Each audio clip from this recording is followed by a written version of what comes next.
Okay, we're all official. Mhm. Okay, so we're going to start with polynomial expressions. Pretty easy. So these are the degrees, and this is how it looks. So when you add or subtract polynomials, you add what's alike, obviously. We always start the merry-go-round pretty easy. And so okay, so that's pretty simple. This is where there could be a little glitch, because when you have a negative before it, you have to distribute it to both terms. And so let's go on to the next page. And I'll have you all try this. We're going to distribute this negative and then solve for x.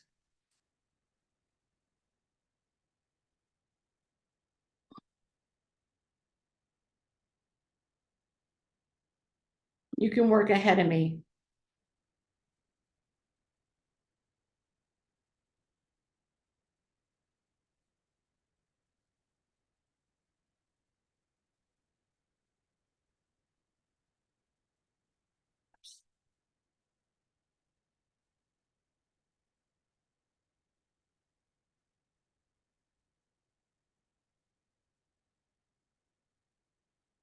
Is everybody good with one? Addie, you're good? Zoe in Uniontown? Yep. Okay, and Sehana? Yep. Okay, good. So another thing I like to do, so we're gonna all try this one, you can work ahead of me, is put it vertically and I'll show you what I mean. So just take off with this one. This is such a bright group.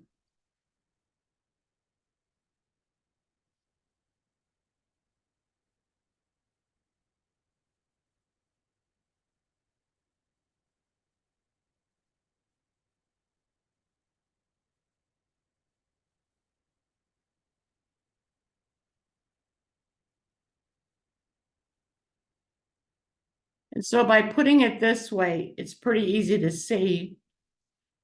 You get 2a squared b. These would be additive inverses. And so that would be answer choice C. Thank you, College Board, for 10 points. So this is an easy one. I'll just let you take it away. You can just pretty much, they've aligned it for you.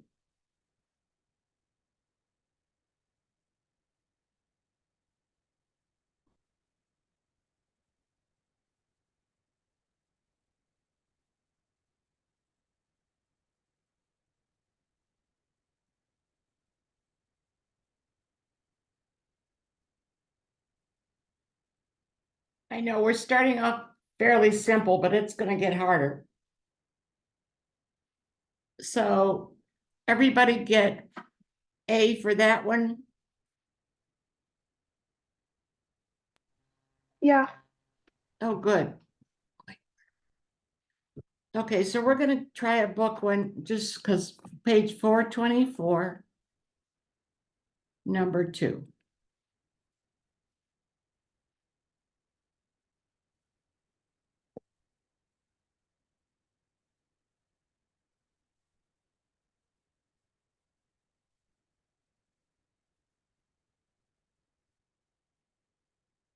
Just what we've been doing. Pretty easy, though. It's almost an insult to your intelligence.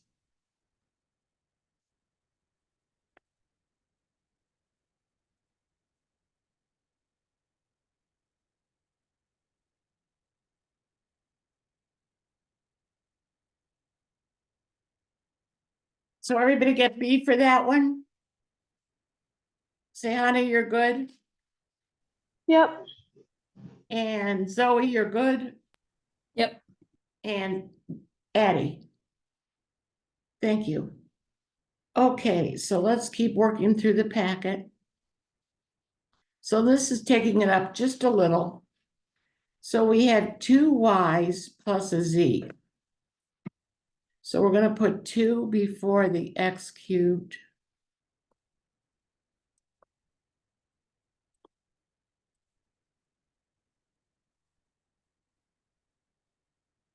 And that's why I like to write it out, because then, 10, right? yeah, I'm sorry. Because then the z is going to have an x squared, which fits nicely in here.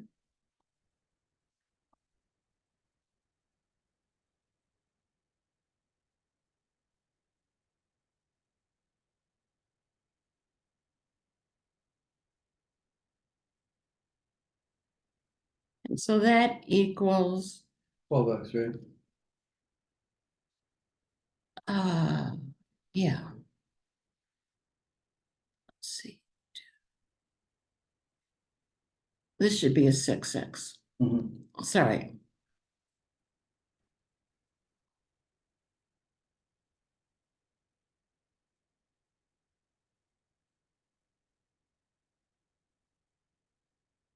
So that's why I like this aligning method, because if you write it out and you have to fit one in, you can see that this doesn't have an x squared.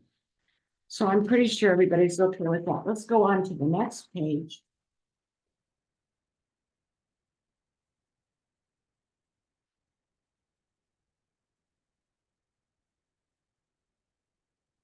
Now, this is how the College Board does it. When they're asking for B, they're only asking for the coefficient before the x. So if we do our normal thing and distribute this, we're going to get minus 4x squared.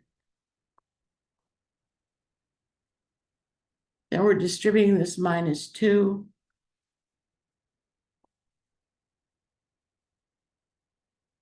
And that's where they're hoping you'll miss the sign. And so all we need is the number. So when they're asking for B, they're asking for the number before the x, and you would just tell them 10.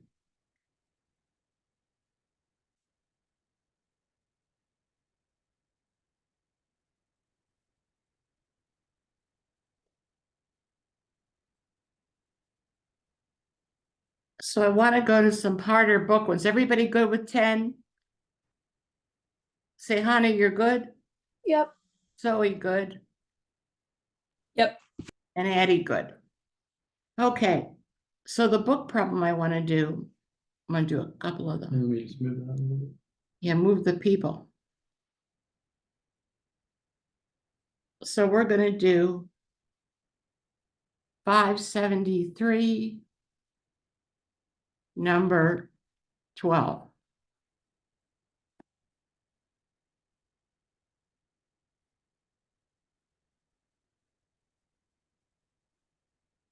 And you're trying to find the B. So work ahead of me on this.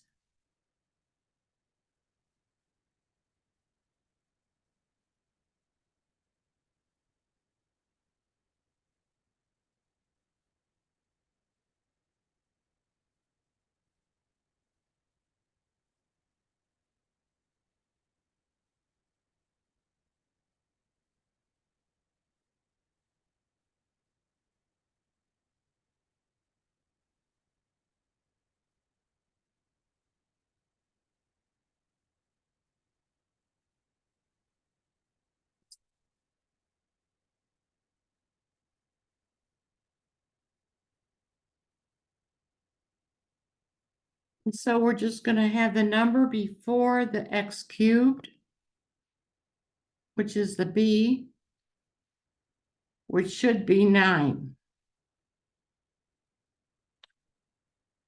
So I'm just going to ask you, Zoe, are you good? Yep. Good. See, Hannah. I'm good. Oh, Anish, you're with us. You have to step away for a second. He'll be back in like 2 minutes. Okay, and Addie, you're good with that one?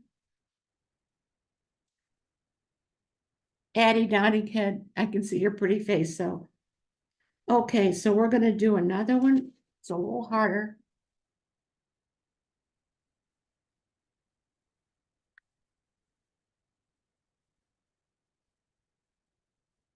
(506), number 12.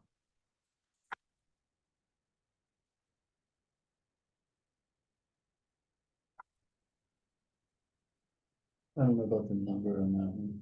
Oh, wait, okay. Let's look at the end of the module. Yeah. I want to do number 18, I'm sorry. This is a pretty hard one. So I guess that's on 505 Yeah, from the same test, yeah.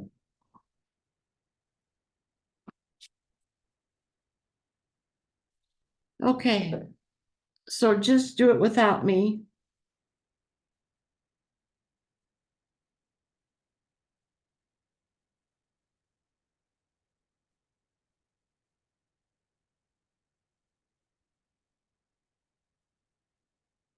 Just a little different way of expressing this.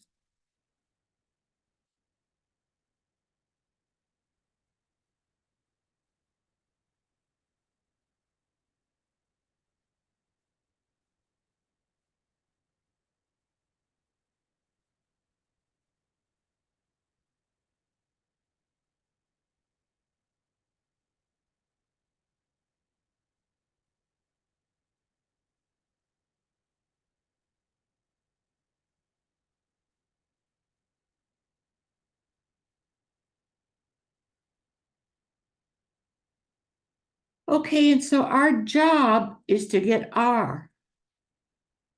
So we can sort of look this way. If we look from 90 to this expression, we can see dividing out the y to the fifth, we have 90 equals 15R. So R would be 6, or we could do the other one because the y to the fourth would cancel.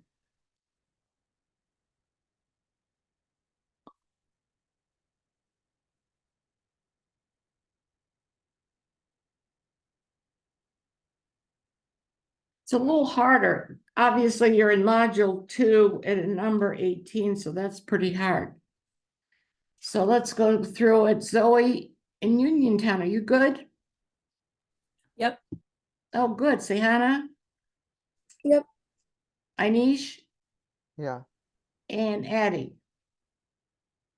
Okay, so what we're trying to do is just give you a sampling of every kind of question. And so, 506, number 20.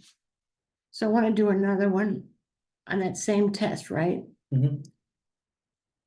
See, there's a lot of points in here, and we're covering like 8 months of math. 506,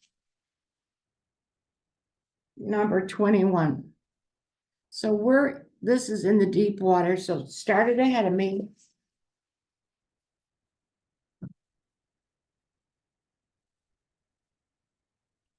This is the next to the hardest question on this whole test.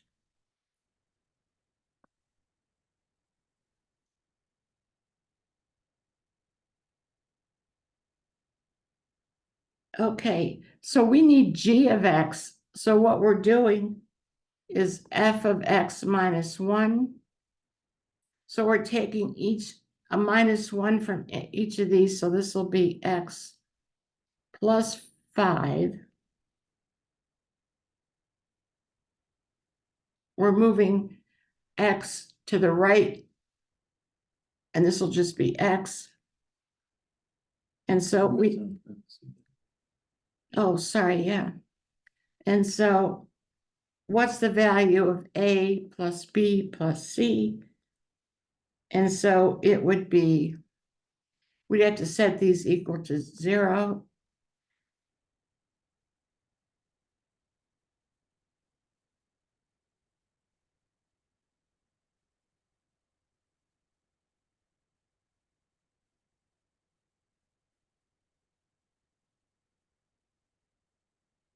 So the whole thing would add up to a minus 9.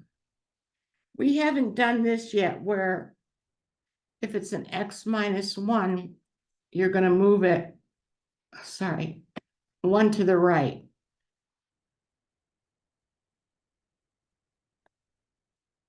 Okay, Anisha, you good?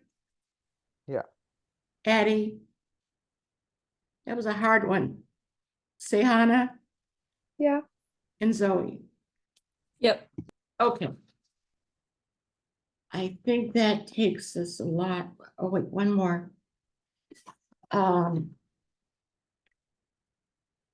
This one isn't so bad. 231.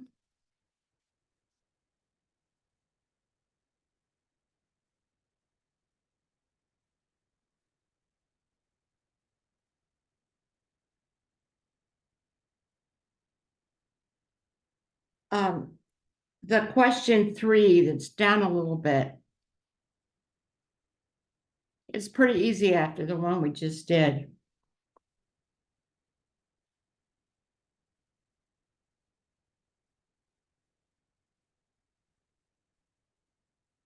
So there's an understood one there, so that'd be 3x.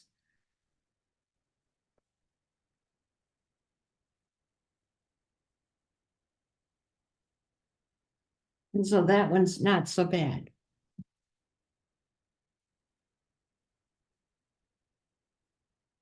Okay, everybody's I'm sure everybody's good with this. This is such a bright group. Okay, back to the packet. When you multiply polynomials, you know to distribute and you know how to FOIL. So, which of the following is not equivalent to 8m squared? So this would be the faulty guy, right? Because you're not adding those. This would be 8m squared. This would be 8m squared, and this would be 8m squared. That's pretty easy, but I just wanted to polish you up a little bit. Okay. Next page. Now, if you get one like this,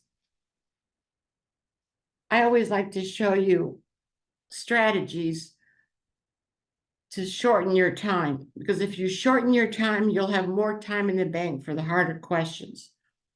So here, what we're trying to do is see which one of these would equal this. But if we sort of fly like an eagle above the problem, 4 to the 4th power would be a lot bigger than 4. So we know it's not that. 4 squared would be 16. That doesn't work. 2 to the 4th is 16. So we've eliminated the first 3, and we could just do this one just for our own confirmation that it's correct. So when we multiply this, we'll get 4x to the 4th plus 6x squared y squared plus 6x squared y squared. Finally, 9y to the 4th. So this one works. And so if you get one like this, rather than trying them all, it's sort of easier to like analyze it ahead of time. So I'm assuming everybody's good with that one. So how about if you all try this next one? We're just trying to get B after we distribute these.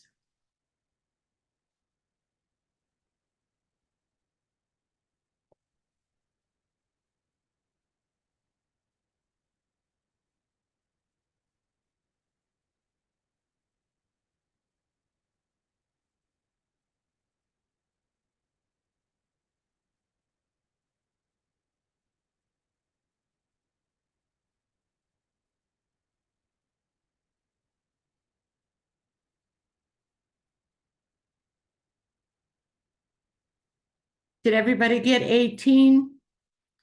Say, Hannah, you good? Anish? Yeah. Anish, you're good too? I'm Yeah. sure. Zoe Yep. and Addie. Good. I know we're covering like 8 months of algebra. So if you have this one, let's FOIL first and then multiply by 2. So go ahead. We're just going to FOIL these numbers first.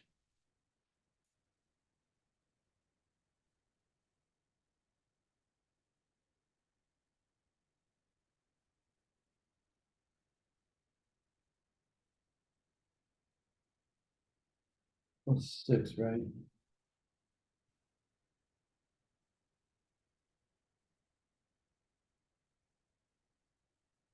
Mhm.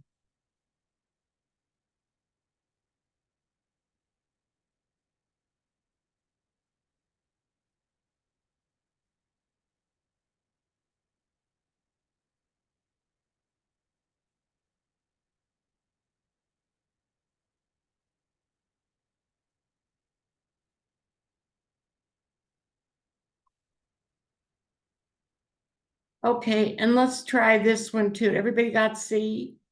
I'm sure. Try this when you're trying to get the number before the X.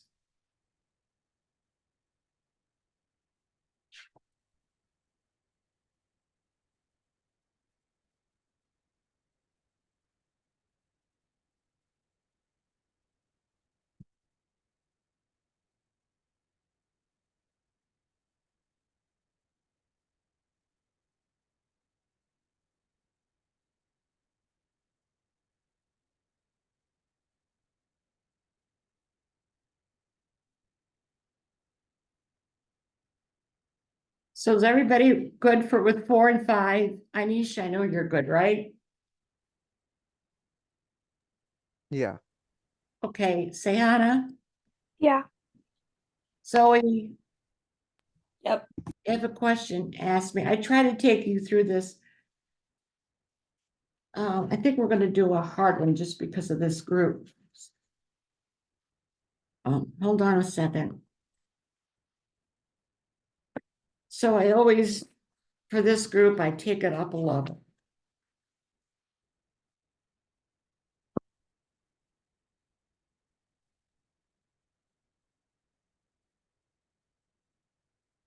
I know it seems pretty slow now, but okay, we're gonna go to a hard one.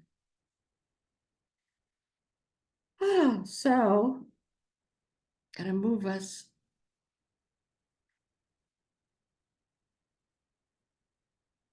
So I'd like to go to 575, number 22. So this is a hard one.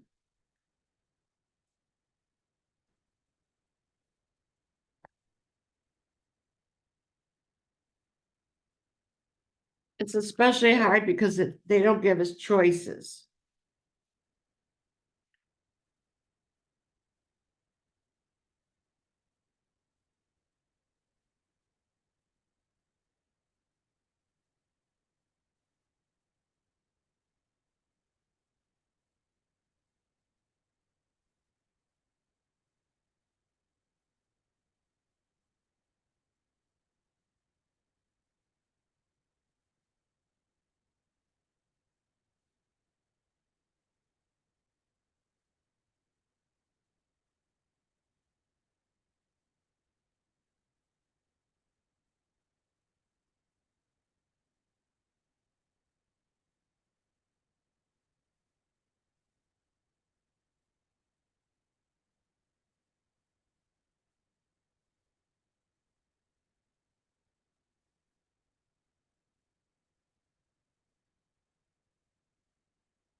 So Jim, I'm doing this 575. Yeah.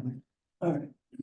Okay, so now we want to get the X coordinate, and so to get the X coordinate, Y has to be 0. So we're gonna put 0 in for Y. Are you gonna move it down first? Oh, yeah. You're gonna translate it down 4. So we're gonna translate, yeah, I better do that first. Whoops. So I'm gonna take this down 4, which would be 40 over 10. So this is gonna be 59 over 10.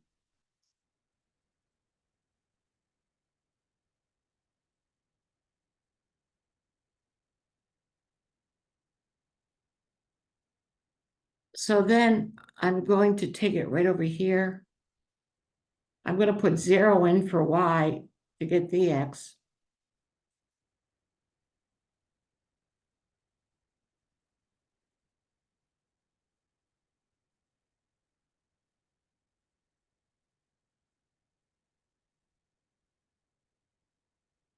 And again, this is a hard one because it's at the end.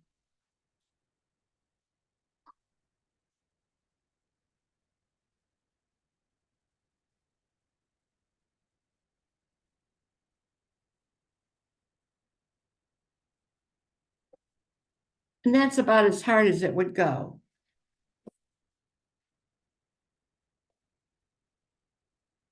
That's a pretty hard problem. So, Sehana, are you good? Yeah. Inish? Yeah. Okay, Zoe? Yep. Okay, and Addie? It's a pretty hard one. Okay, on to the next page of the packet.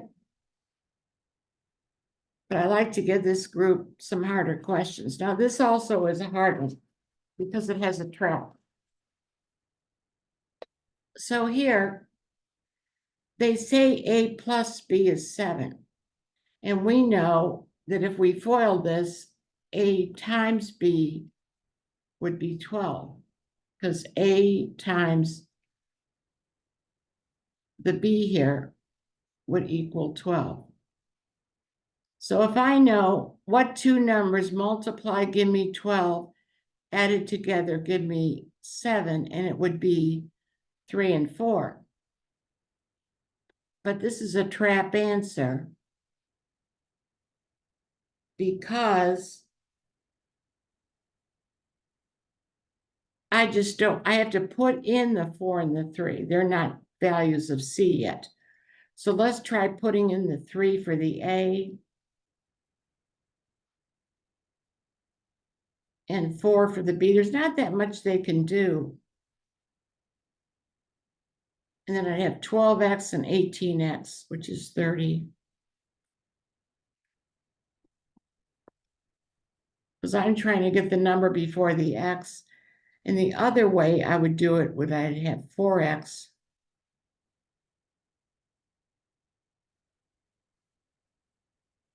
And so we're trying to anticipate everything so that your mental memory would work for this. So 9 and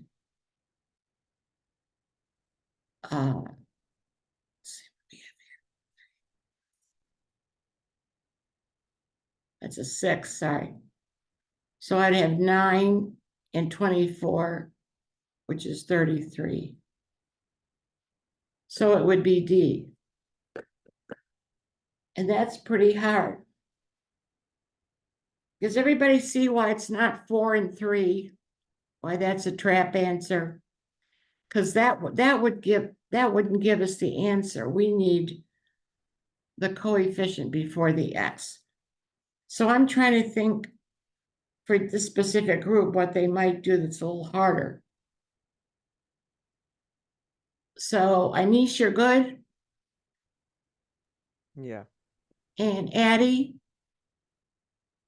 Sehana? And Yeah. so we want one of those. Okay, let's go to this one. Now this is a hard one too, conceptually.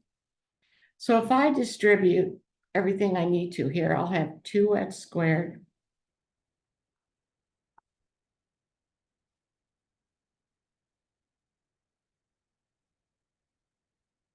and basically the whole polynomial is divisible by x. So I know this term would be divisible by x. This would be divisible by x. This would be divisible by x. But this 12 and the 4k are not. So let's try to set those equal to 0.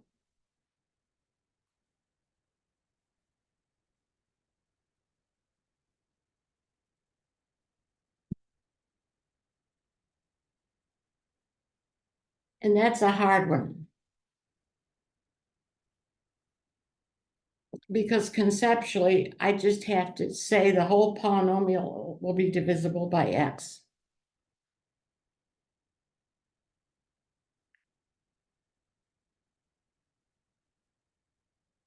So let me just ask, Zoe, is that good for you? Yeah. Sehana, Yeah. Anish, Yeah. and Addie? Nodding head, okay. Now this one is also conceptually a little hard. So for a polynomial, the value, if I put in 4, comes out a -3.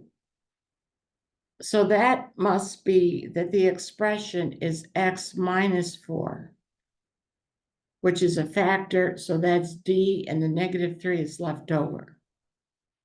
And finally, like I said, I'm trying to anticipate anything you might get. So when you see it on test day, you can say, oh, I did a problem like that. So what I'd like you to do is just distribute this.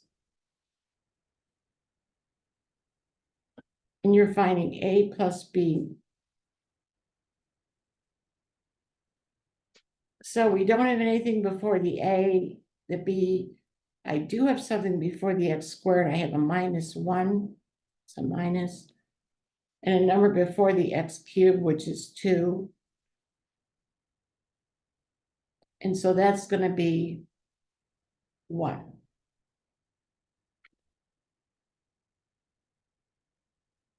So I'm trying to, anticipating what if they gave you values that didn't actually exist and you don't pay attention to it.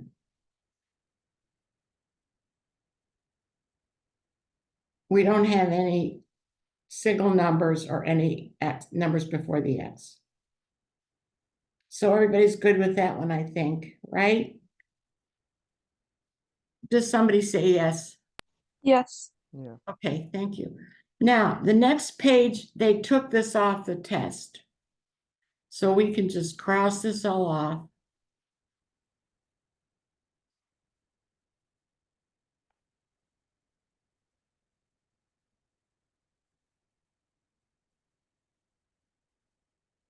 And we're going to go all the way to factoring.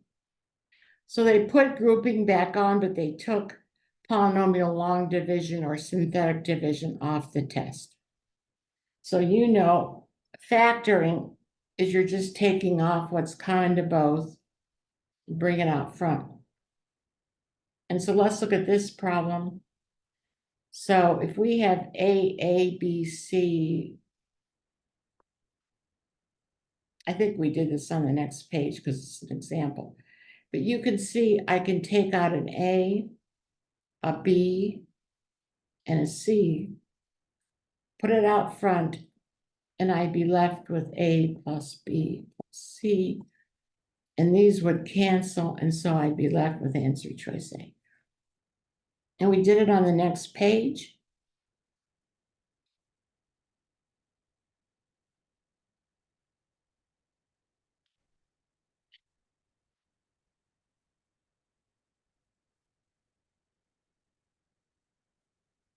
Okay, so we want to factor this.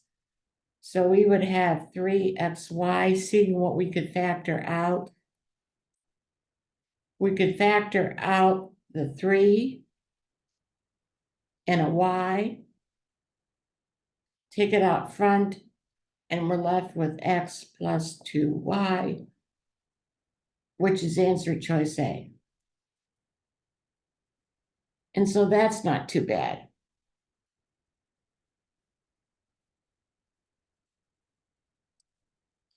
Now, everybody's okay. Let me just ask. Zoe, you're okay Yep. with factoring Sehana? Yeah. Anish Yeah. and Addie, nod your head. Thank you. Okay, now they give us a clue. They say A minus B is 2. So if we factor this, we can take out an A and a B.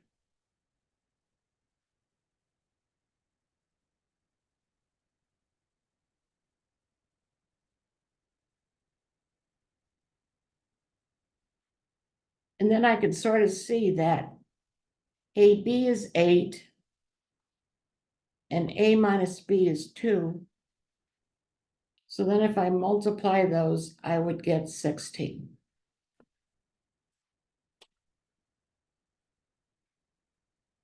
So if you're not sure what to do, particularly at the end of the test, try factoring. So I'd like to do a book problem here.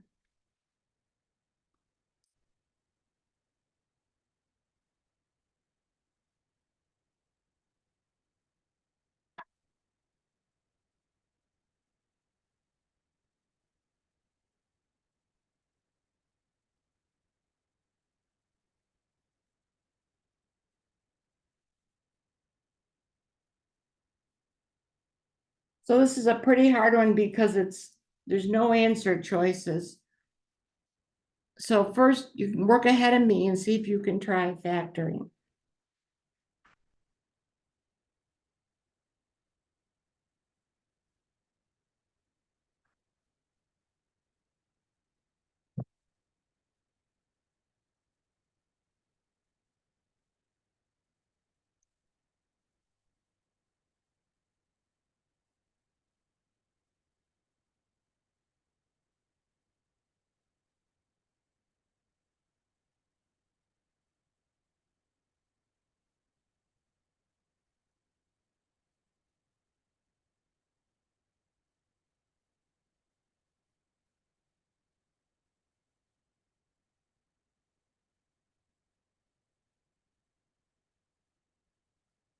There might be a little dilemma here because we're gonna do the quadratic formula in a second, but here you could factor, it's a little hard to see it, but it's x plus 8.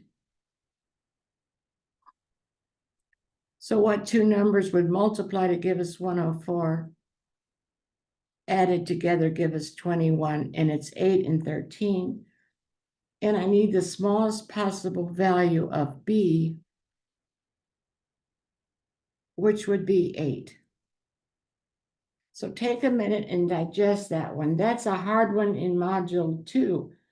Almost, yeah, we're deep in module 2 there. So if you get into a quandary, the best thing to do is to factor. It's kind of surprising they expect you to know the factors of 104. Yeah. So if you were But stuck, factors, you could, I mean, you could use the quadratic formulas if you truly got stuck, but yeah. Or could you graph it? probably. Yeah. But then you would get a -8 and you'd have to think about +8. So Anisha, are you good with that one? Yeah. Addie? Yes, Sehana? Yeah. And Zoe, that was pretty hard. Yep. Oh, wow. My scholars are good. Okay, so the next thing we're going into is the difference of two squares, which is something both tests will test you on. So if you have a squared minus b squared, that should in your mind trigger, okay, that's a plus b and a minus b. So you take the square root of the first term, the square root of the second, because if we then did the FOILing, those middle terms would add up. So I just want you to sort of put that in your brain. And let's try a book one.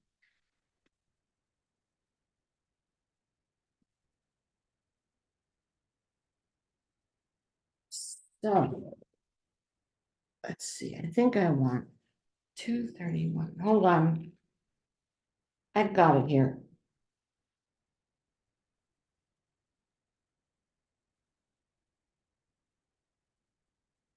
So we're doing page 231. Example at the top of the page, example 2. And so they give us 16 s to the 4th minus 4t squared. And so it's beginning to look a lot like the difference of two squares, and sometimes there might be another one embedded, which there is here. So if I take the square root and the square root of that, I will get 4s squared minus 4t squared plus 4s squared plus 4t squared. But then this one can go down again, because I'm taking the square root of both of these, and that'll be 2s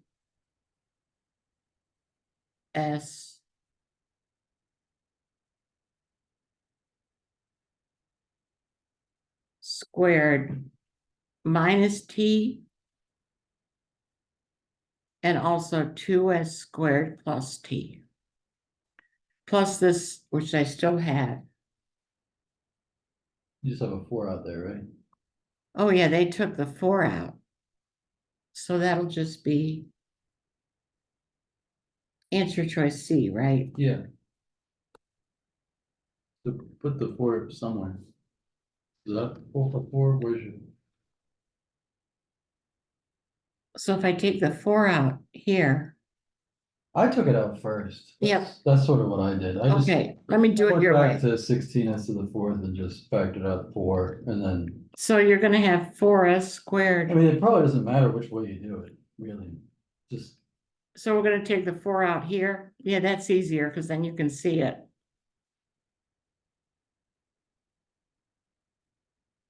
Yeah, that was wiser, Jim. wait, yeah, so there's still a 4 in front of the s to the 4th. You just took 4 out of 16. Oh, yeah. So that's 16 s to the 4th initially, not 4.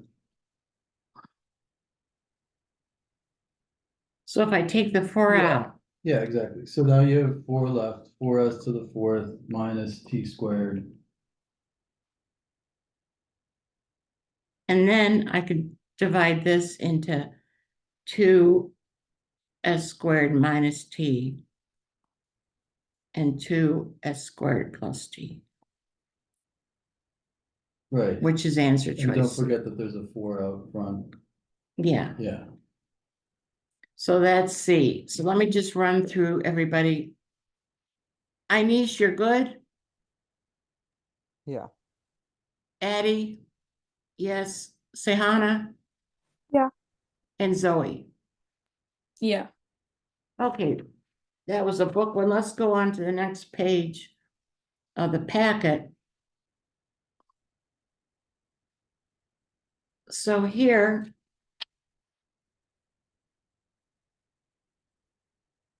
this one you could do 2 ways. We want the positive value. So you could say x squared is 9. X could be plus or minus, could be a 3. Or you could factor this into x minus 3 and x plus 3. And set each one equal to 0. And so either way, I would get the answer of 3. That one's not so bad. This one is a little hard to see. And it sort of builds on our exponent lesson. This is how they could maybe try to confound you. So we basically have x a squared over x to the b squared equals x to the 10th. So when we subtract x, when we divide exponents, we'd subtract.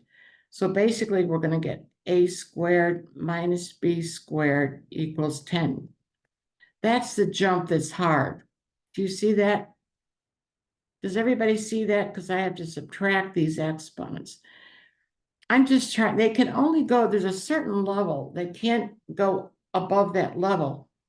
But they could try to make it confusing because if everybody gets an 800, they're going to lose their jobs, or a 36 on the ACT. Then this looks like a good old friend. A plus B and A minus B. And so A plus B is 2. 2 times what? Equals 10, and it would be 5. Now, Zoe in Uniontown, I don't know if you did the exponent lesson yet, but does that make sense to you? Yeah. Okay, Sehana Yeah. and Inish Yeah. and Eddie, you're good, right? Okay, so for this one, let's first factor out a 9, like Jim did on that other question. And now we have the difference of 2 squares, so that would be 3a minus b. And that's beginning to look a lot like answer choice B. I just want to do enough of these that the difference of two squares is sort of in your head to recognize it. So here, we're going to take the square root of both terms. So that'll be 4x. And remember, when we have the square root of a fraction, it's totally legal to do this. So we're going to have 4x minus the square root of 4 of the square root of 9, which is 2/3, and 4x plus 2/3, which will take us to C.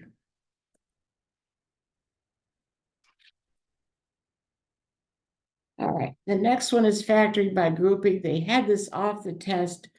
It's now on both tests, grouping. So what you have to try to do is divide the problem and then factor out, and something else will surface that will be factorable. Like on this one, you can sort of see we have an x minus 4 in both of these, so we bring it out front. And so the answer to this one would be D, our example. So let's try number 1. So we're going to do it 2 ways. We'll do it the math. You could try the math teacher way, or we like to give people who are not going to be mathematicians for the rest of their lives, pick a number. And so we'll all use the same number. We'll just say x is 1 and y is 2. So you can do either way, the math door or the strategy door, because no one's going to come out and ask you. So if I pick a number, I'm going to have 6 minus 2 minus 6 plus 6. And so that's going to come out to, let's see, I have 6. But x times y is not 6, that's, right? Oh, that'll be a 2, yeah. Yeah, So this will be 0, correct?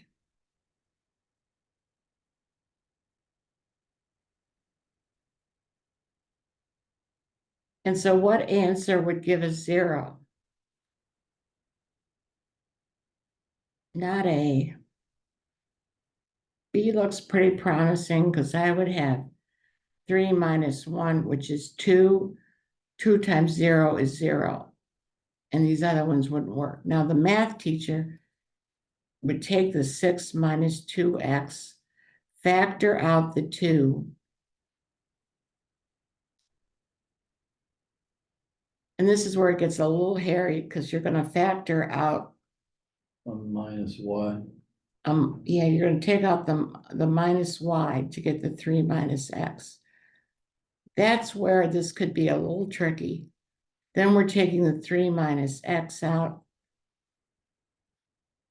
and we would still get, well, we would still get 2 minus y. So either way, we would get answer choice B. But because this is a little confusing, the pick a number way can get you a few points. So let me just ask, Inish, you're good? Yeah. Addie?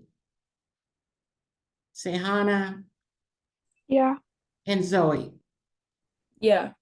And you can just pick a number to keep if you got right, because this would be the hard thing, is factoring on a negative y to get the 3 minus x. No one's gonna look at your work, they don't care. They don't care. You They just need don't, the right answer. Yeah. So however you wanna do it. yeah, or to just check your work. Okay, let's go on to the next page. So we're going to again factor out. So we have x, x, x. We'll take a 2 and a 3 there, maybe. Well, And I factored out an x squared from the first part and a 2 from the second part. okay. So we can take out 2 x's and we would get, So that's x squared, right? Yeah, Okay, and then I pulled a 2 out from the other one.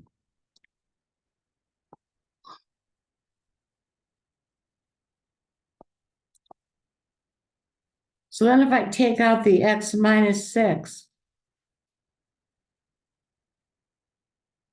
I would be left with an x squared plus 2, which would give me an imaginary number because Yeah, they want the they real. want the real value, so I can't do this without i's.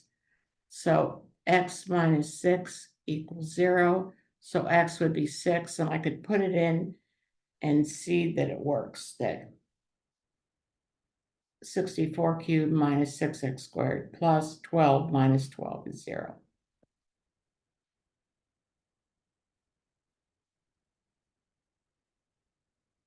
So let me just ask everybody, Anish, you're good? Yeah. Sahana, Yeah. Zoe, Yeah. and Addie. Okay, great. Now this one, we can do it both ways. So we're gonna just say, let's all say x is 1. So if I pick a number, we can pick the number, and it's not cheating, but math teachers want to see work, obviously.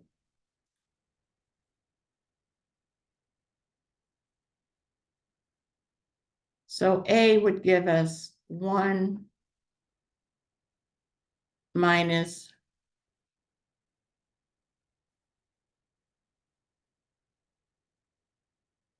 okay, we're going to go through all these, so that wouldn't work. What did you get when you put in 1 for the original expression? I got 2, right? Yeah, that's what I got. So this equals 2.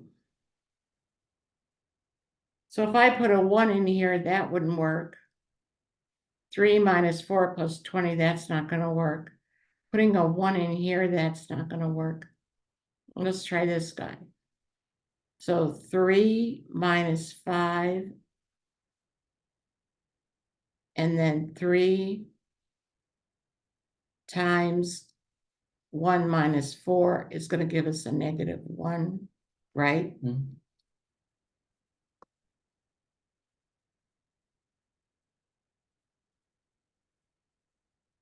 So we have a winner with D. But the math teacher way, and I'm hoping you can see this, we have 2 of these.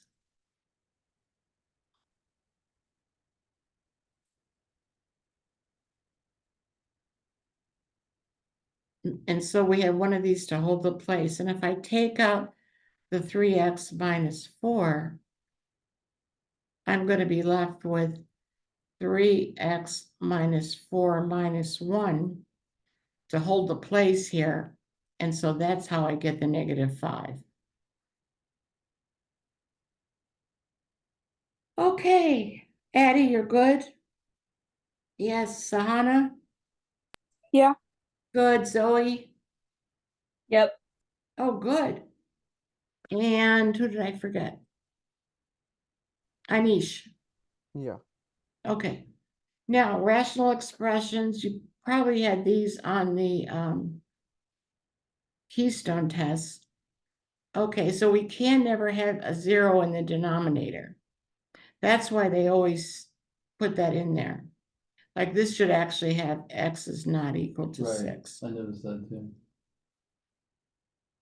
Okay, so we're going to see what we could factor out of the top.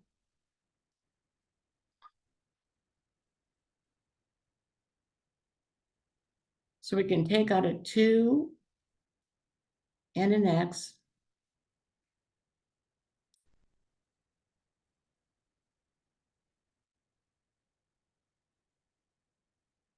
And so the x minus 6 would cancel, and you would get 2x, which we do on the next page. So let's look at number 1. And so a hint here, and we're going to do some book problems because you'll probably get one like this.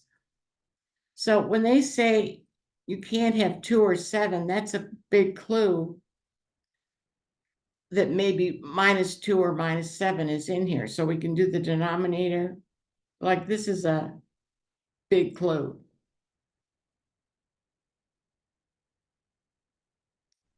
Because if I put 2 or 7 in, that whole thing would trigger it at 0. What two numbers multiply give me a -28?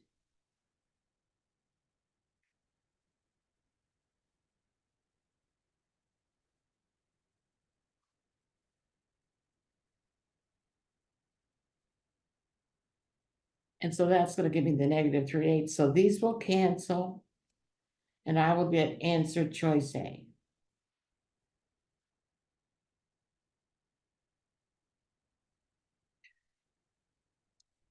So down on this one, doesn't this look like something we did tonight? That's the what? Difference of two squares. And it probably should say x is not equal to 3 also. So the denominator is going to backwards FOIL the difference of two squares. That's not why we like you to know that. And so this will be x minus 3. These will cancel, and you're going to be left with answer choice A.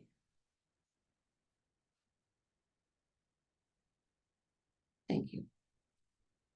Okay, this is a fly like an eagle above the problem. So if x is bigger than 0, for what value of x is the function undefined? So what number, Inish, could I put in the for x in the denominator that would trigger that whole thing to go to 0?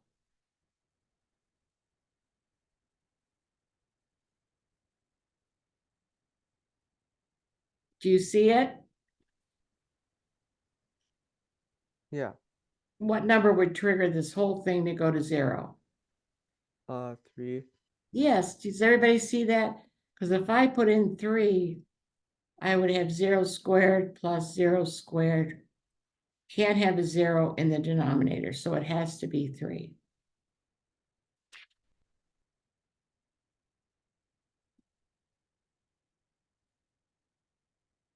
Okay. So everybody okay with that one? I'm trying to sort of show you where there's some tricks. Okay. So this one, we could do it the math. Remember, we have a math door and a strategy door. And so if we just say x is 1, so we would have -1 -6 plus 27. We'll do it the math teacher way too, which would give us 20. 3 minus 1 on this planet is 2. And 20 over 2 equals 10. So just looking at the answers, when I put in x is 1, this would give me -10. That's not viable. This one would give me a -8. That's not viable. That's not viable, but this would work. So that strategy is pretty good. What I would have to do to go in the math door, there's a little doorknob, is take out a minus, factor out a -1 from the numerator, because then it would be pretty obvious how these would factor.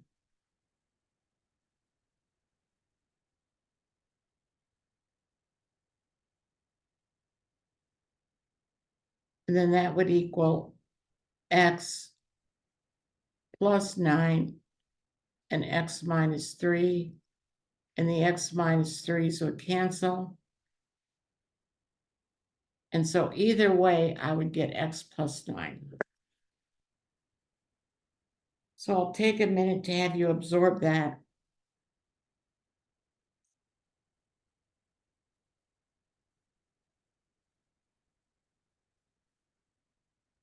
So Zoe, you're good? Yep. Sahana? Yep. Good. Inish Yeah. and Addie?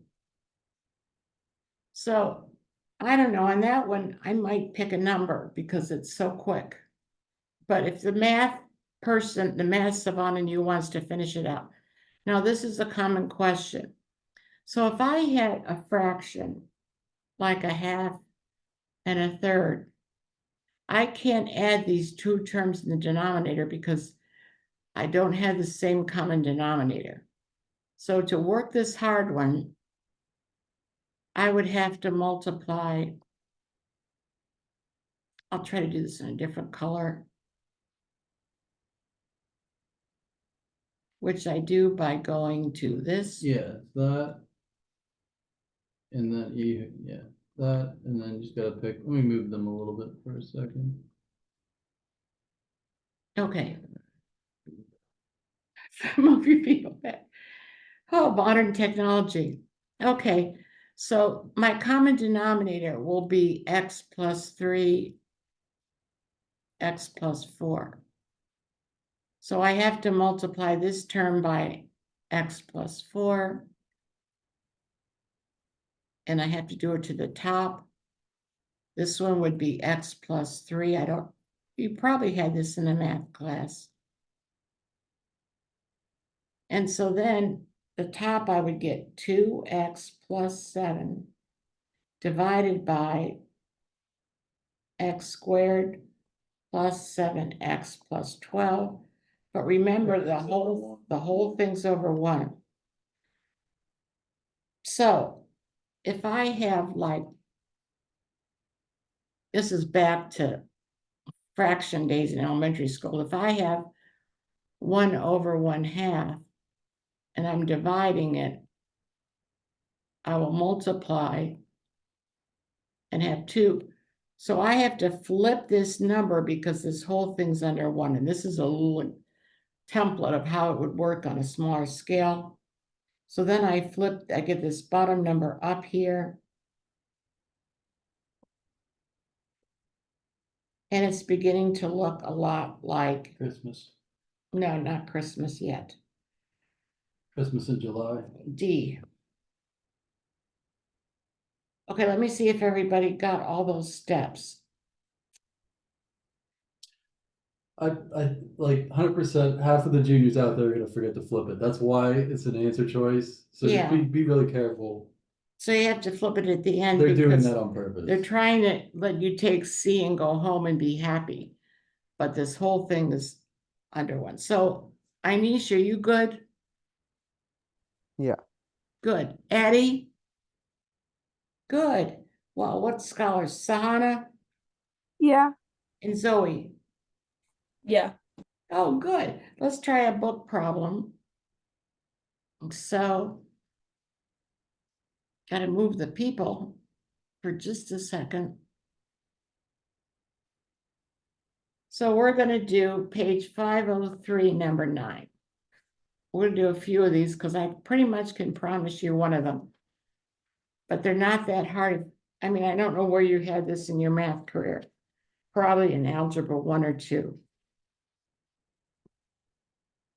But this is something they like to test on. It's nice that we don't have to go over, 503.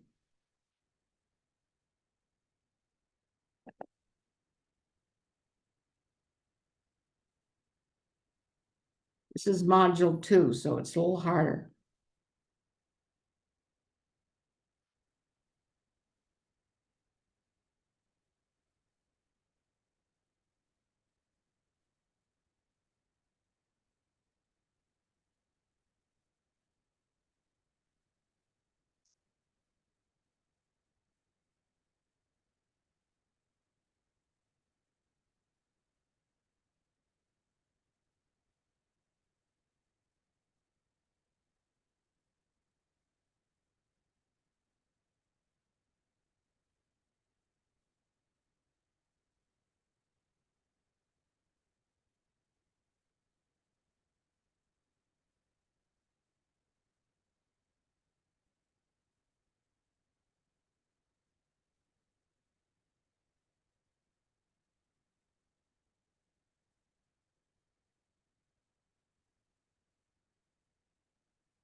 So Zoe, you're good?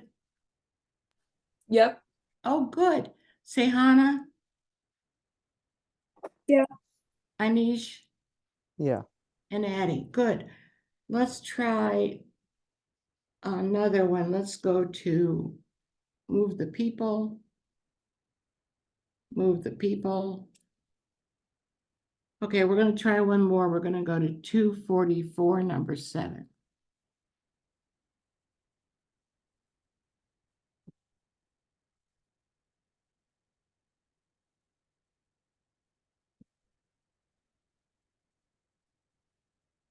And we're doing, yeah, it's at the bottom of the page.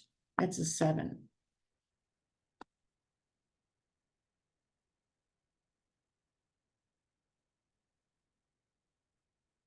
So I'm pretty much can promise you you'll get one of these, but you know it's not that bad.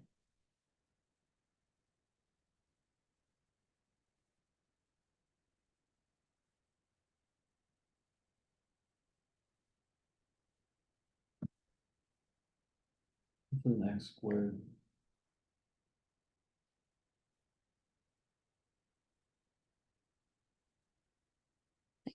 Mhm.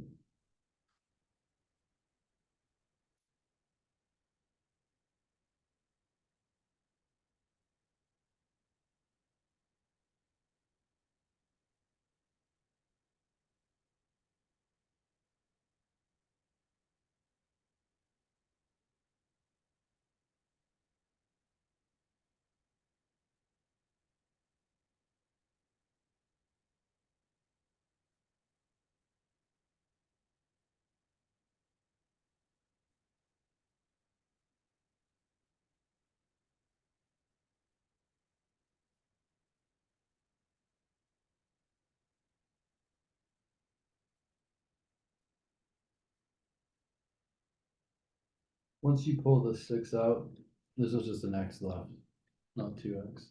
Oh, Like, go, like back here. You have 6X yeah, over this. You don't have whatever this is, just erase that. So that's just an X, because you pulled a 6 out and then you crossed it out. Yeah. Because those were 6s. I mean, you scratched them out so good, I can't see that they're 6s anymore, but they were. okay.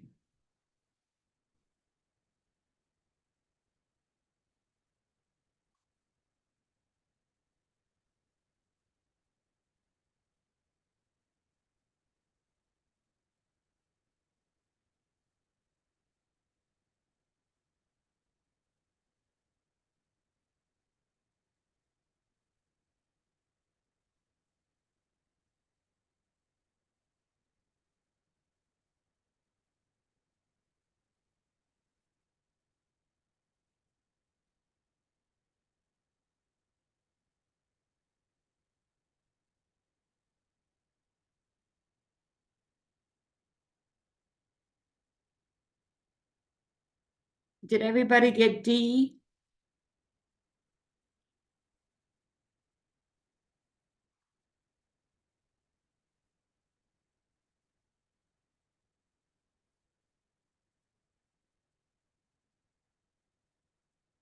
Wait, Jim, with this. Yeah, so here, you had 12X minus 6X, which is 6X. And here Yeah. is there, and then there's cross. So Anish, did you get D? Yeah.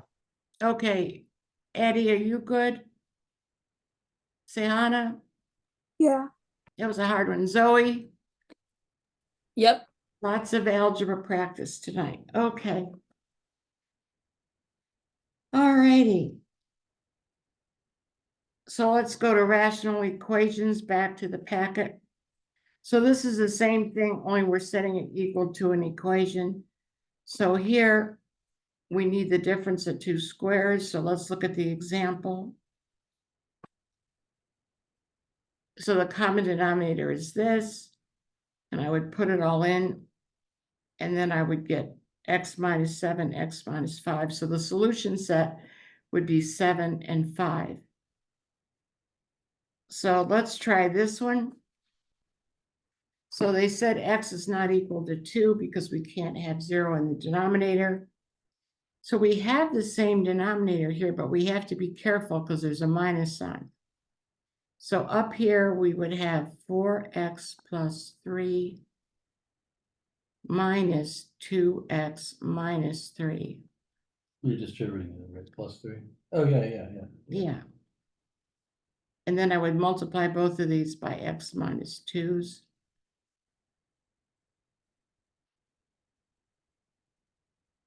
So that would be 4x plus 3 minus 2x plus 3. Keep me honest here. Yeah. So this side, I have 2x plus 6 equals 3x minus 6. So let's add 6 to both sides and subtract a 2x.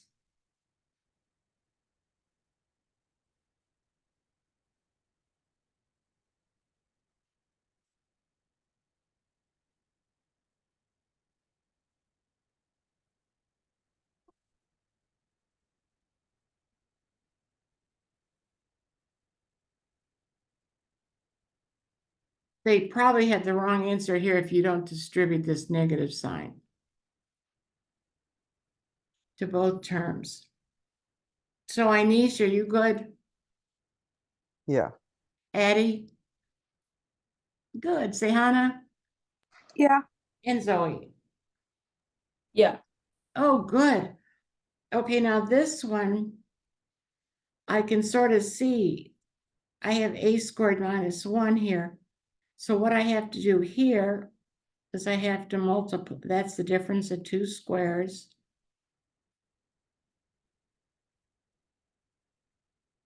So if I multiply this by a plus 1,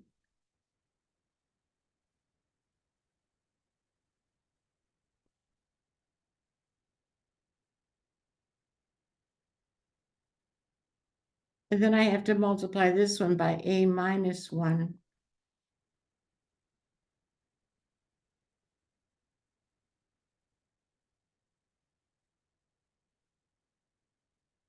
And so, That's all the same as this, right? yeah, that should be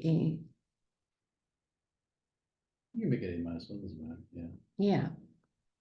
Okay, so now the denominators are all the same, so I just have to worry about the numerators. I'm gonna have a plus 1. So that's gonna be 5a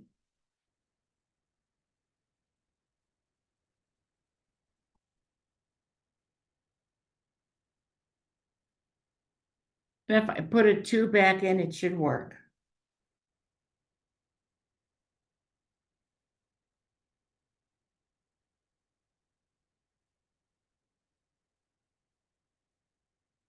Try to give you every kind of problem you might see.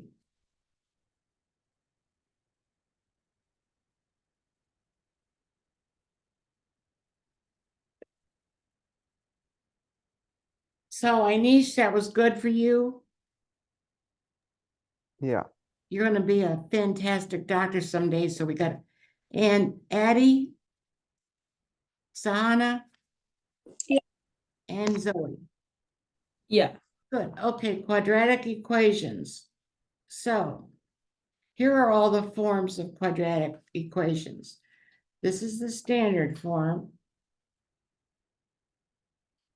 This is the intercept form. They don't give you this.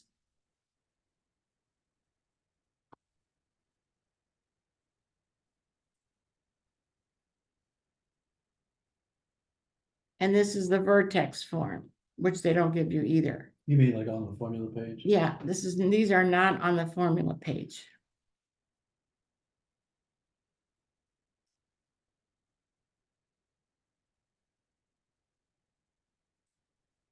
Okay, now this is going to be an important thing. Minus b over 2a gives you the x value of the vertex. So If it's a happy day, it's gonna be y equals x squared. Give him a smile. If it's a negative, that means it's going downward. So this would be a y equals minus x squared.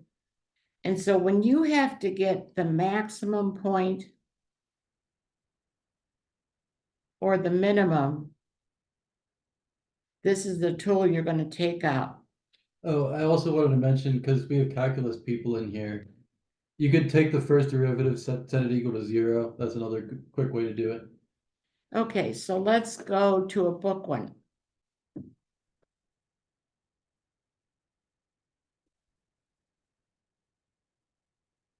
We're going to go to 498 and try number 15. And just remember, we need that minus b over 2a. The math's going to go a little longer today, but then we're going to get into grammar with restrictive clauses in it. So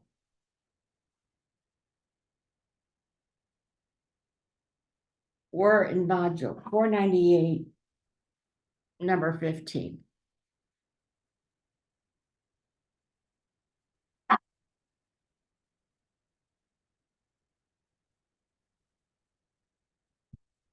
So obviously it's a happy day, so we need the minimum.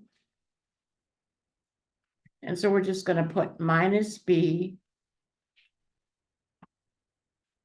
all over 2a. And so we would grid in a 7. Thank you, College Board, for 10 points. So that's this is a pretty critical piece because we see max and minimums on pretty much all the tests. So Anish, you're good.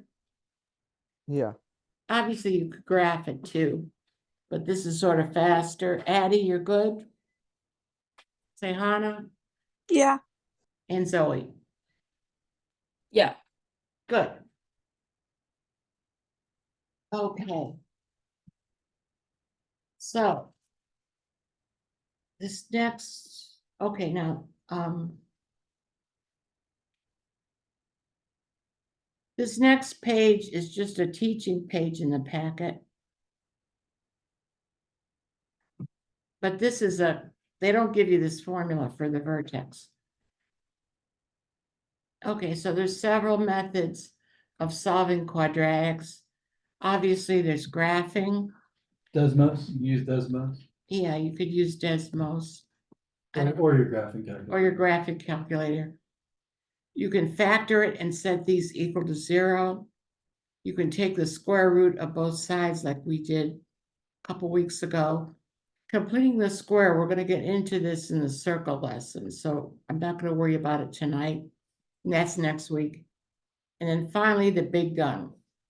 So you're going to have to know the quadratic formula. That always works. Yeah, Even if your solutions are unreal, it'll tell you what they are. yeah. So, It might factor, it might not, but that always works. so I would memorize this formula. So why do they give you the area of a square on the formula page, but they don't give you this? I don't know. It's a little mean. So you might sort of have that committed to memory. Okay, the other thing that you're going to see is they're going to ask you for how many solutions. So this is important because you'll probably get a question on this. You test the discriminant. So b squared minus 4ac. So look, if it's negative, it's the parallels are going to be up and down. There's going to be nothing on the x-axis if this is negative. If it's 0, there's going to be one solution. And if it's positive,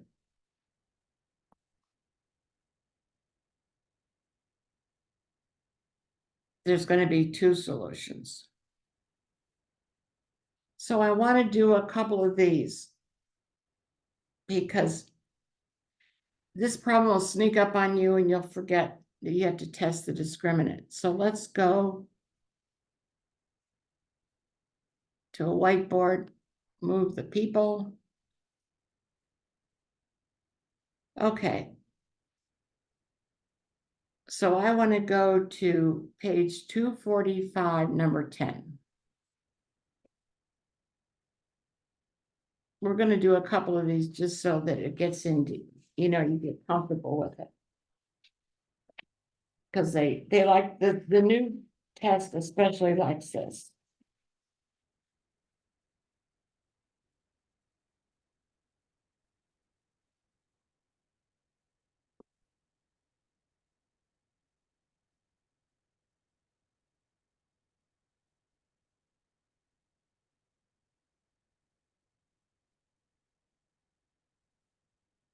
One real solution.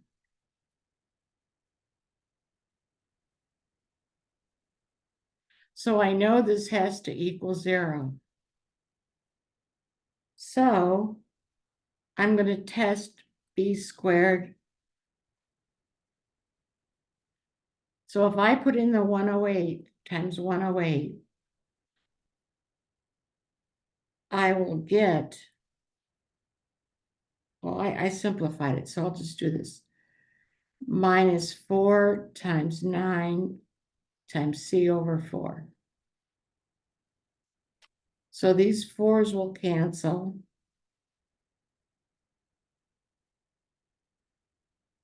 And I will get 9c. What's 108 times 108? It's 11664. But actually, if I just keep this 108 and 108, it's probably easier. Because 9 goes into here, 12 times 108, and that equals 1296, which is answer choice C.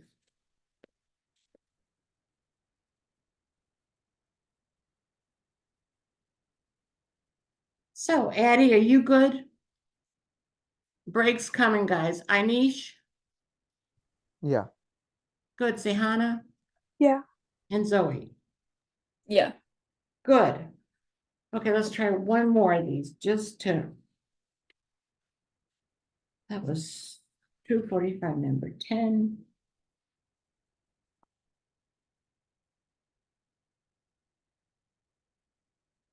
Oh, that's good. Everybody wound up on top. Okay, so we're going to do page 580, number 13. Move them over so you can still get to this. Oh, yeah, thank you. That is kind of better. I like when they're up there. Yeah, we like when you're up on the top. That's going to be your life. Top scholars, 580, number 13. So this should be a pretty hard one. Give it a try.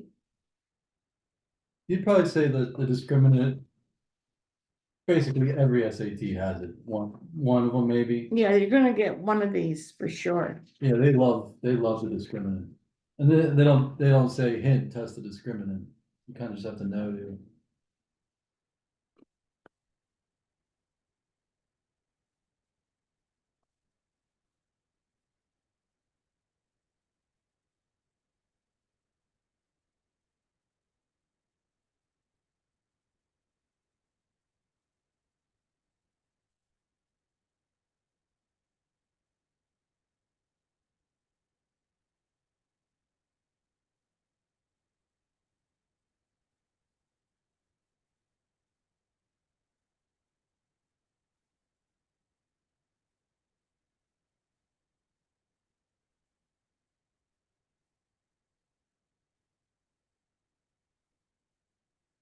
Is that 1156? Yeah, 1156.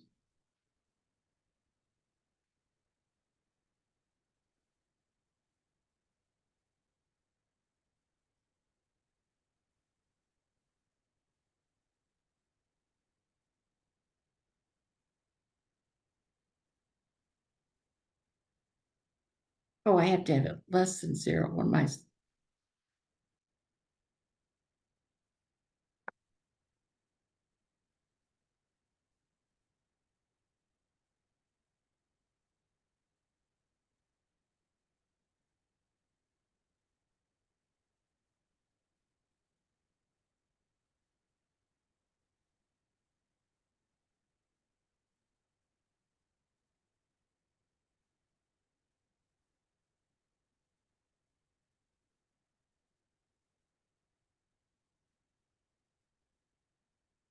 Right? That's what I got.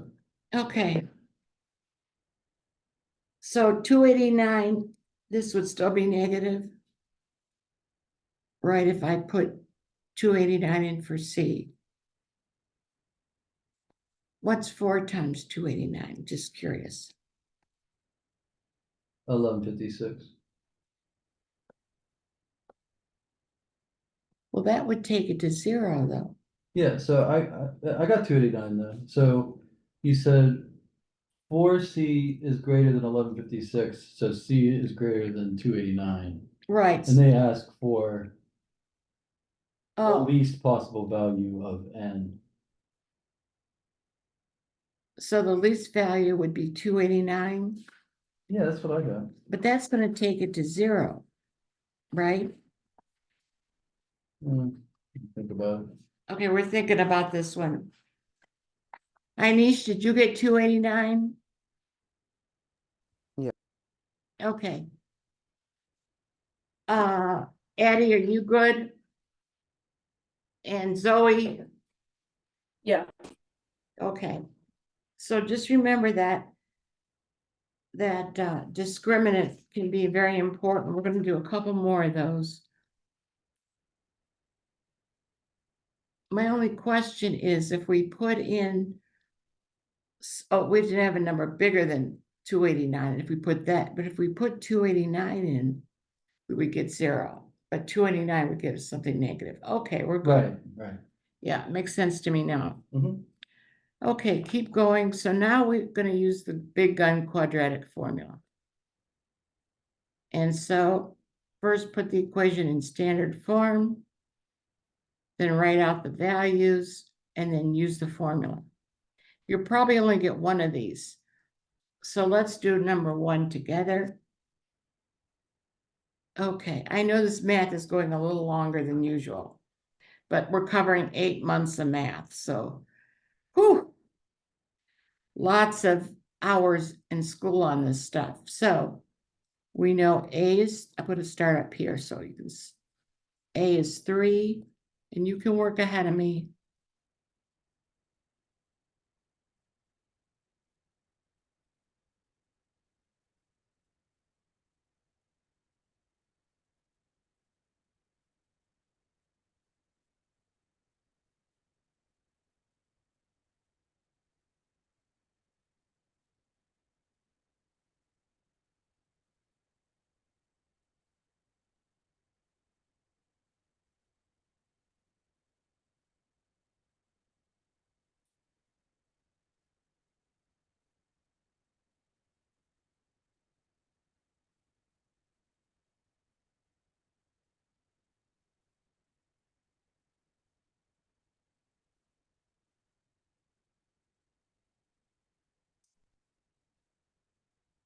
That's a 12, right? Minus 12. Yeah.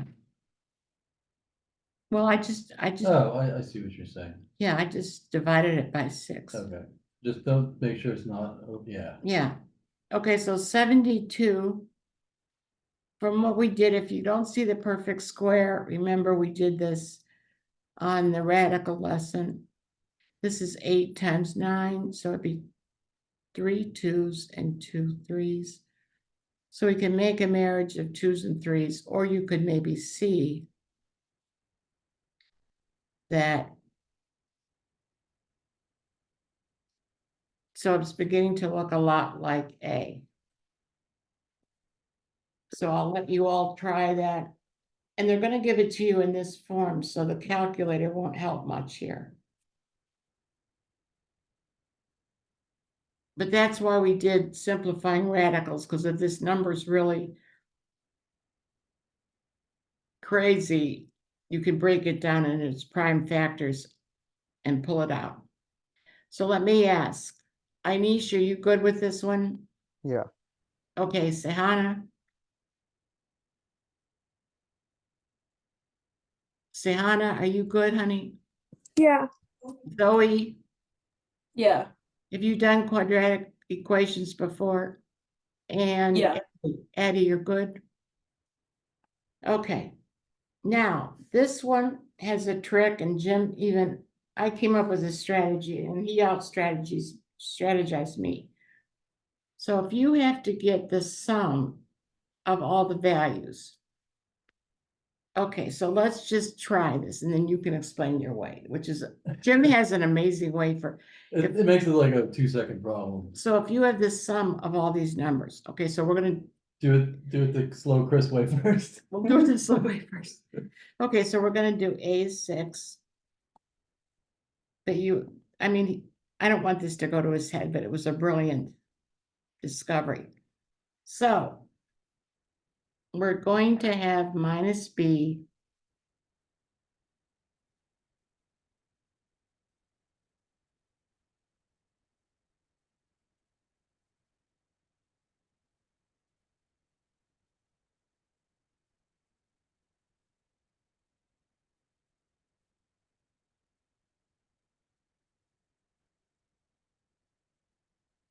Okay, so here's see if this makes sense. If we have the sum of all the solutions, so I don't even know what this number is. It's the square root of 48. Okay, so here we have all over 2A, which is 12 and 12. So do you see, this is my way, but then Jimmy can explain his better way. I thought this was brilliant. I thought you have the plus and the minus of the radical. So you'll have the plus of it, which we have up here. And you have the minus of it, which we have here. And that's 12/12, right? Yeah. Okay, yeah. So these will cancel and we'll get 1 plus 1, which is 2. Okay, I'm going to give him the board. So does anybody see that you really don't need to process the radical? It Because doesn't matter, whatever it is, it's gonna cancel out. it's going to anyway. cancel out because you have a Don't even plus waste time on and you have a minus. So if you're asked for the sum of all the solutions, okay. Now Jimmy's gonna do his it. magic. I'll just No. describe it. No, write it down so you can see it. Okay. So my other way of doing this, so It's so fast. yeah, so you know how the vertex of a parabola is negative b over 2a? Okay, so that another way of thinking about the vertex is you can think of it as the average of the two solutions. So like say we're averaging the numbers 4 and 6. You just take 4 plus 6 divide by 2 to get 5.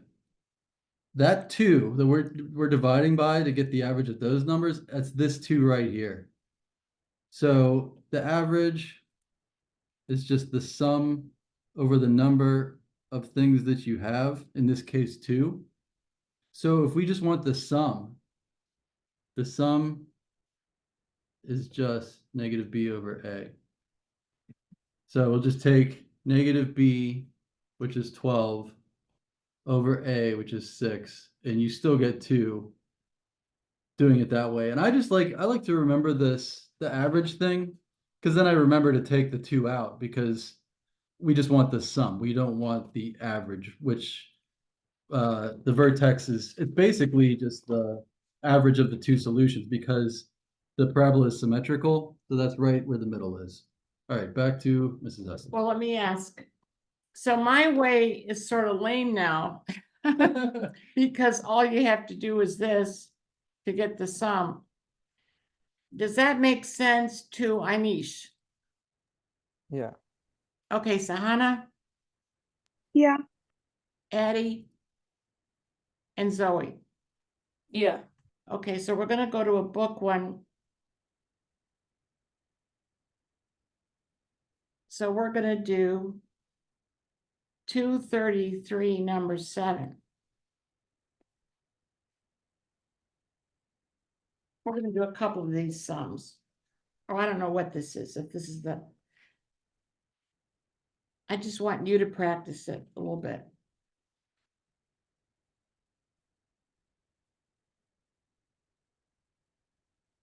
Okay, this is pretty hard, it's advanced math. So what we have to do, this would be a definitely module 2. So first, we're just gonna process this. I'm sort of taking you into deep water. And notice it's the sum of the solutions.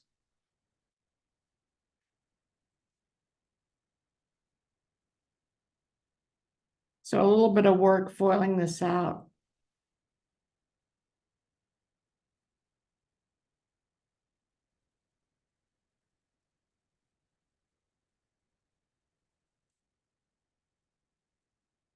So ultimately, we're going to we'll subtract this x squared.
Is that 72 if I'm doing this right? What are you doing? What number, times what? 4 times 3 times 8. 96.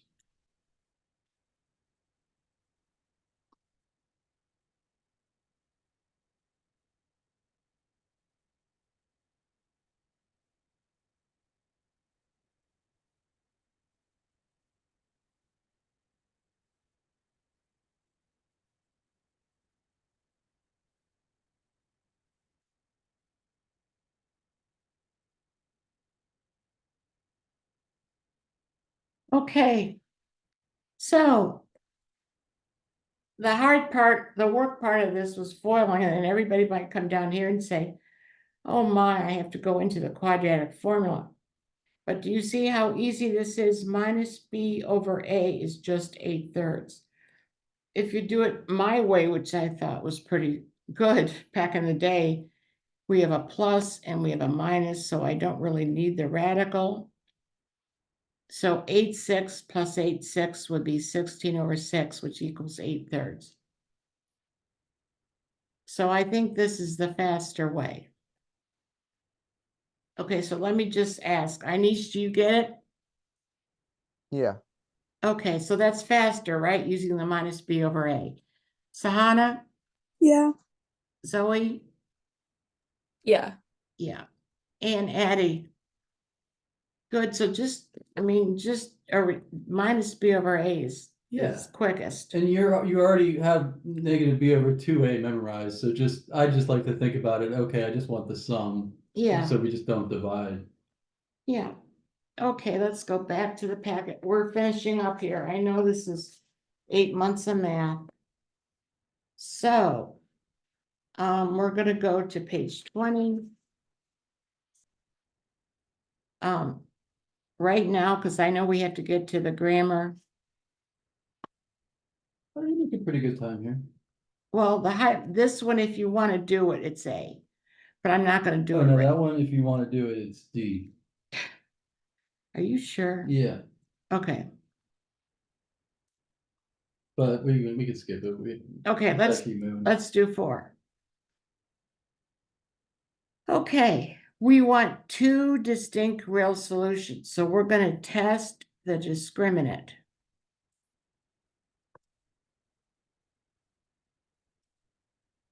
That's when you see that, because we want the parabola to go through 2 points. So it has to be bigger than 0. So let's write this out. Kx squared. We have to bring the 3 over. And we want 2. Greater than 0, right? Yeah, so because we want greater than 0, because we want 2 solutions. So we have b squared minus 4ac is bigger than 0. So we're going to put in the 4. So 16 minus 12k. So that's going to be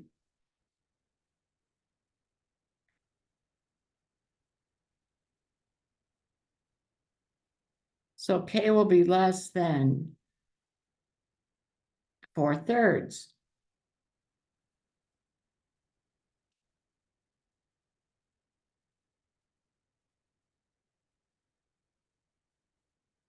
Let's see. So let everybody process that for a second. This is a big lot of work.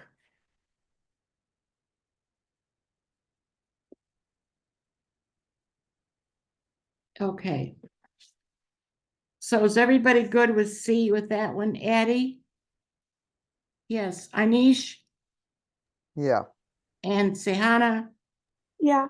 and Zoe. Okay, we're gonna try a Yeah. book one on the minimum and the maximum. So I want to try this one. I want to go to page 345 with the end of module 2, number 20. So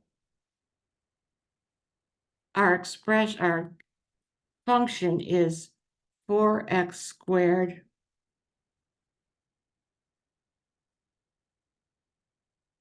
and we want to get the minimum. So we know we're going to do, it's going to be positive day, and we're going to need minus b over 2a. Or take the first derivative. So we know our b is negative 50. So that'll be a plus 50 over 2 times 4, which is 8. And that reduces to 25 over 4.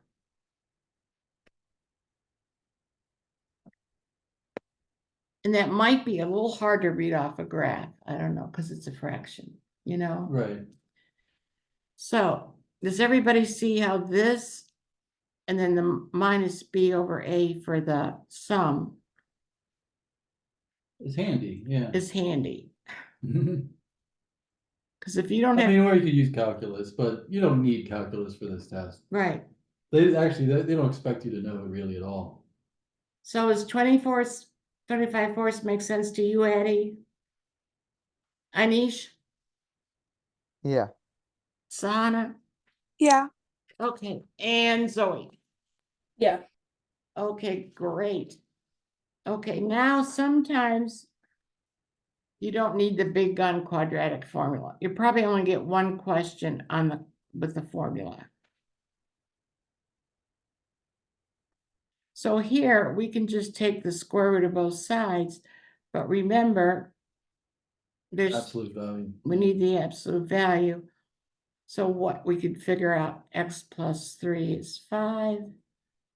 So X could be a 2, or what if the whole thing were negative?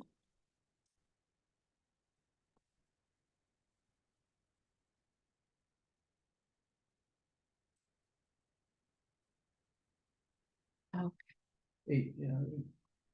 It's gonna be 8, so X is gonna be a -8. So we want B for an answer. So this time we didn't need to bring out the big gun quadratic formula.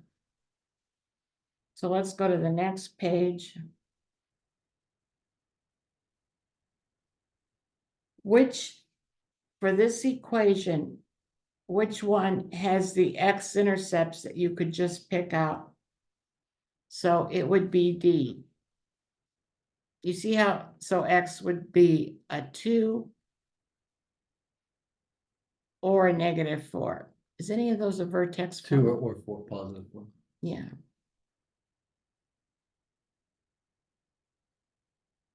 Okay.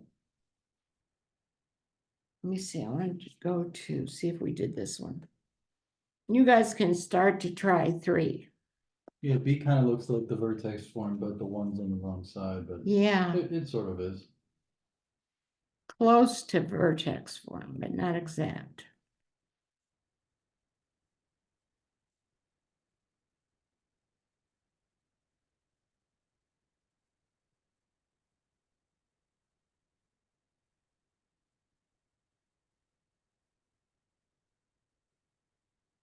Okay.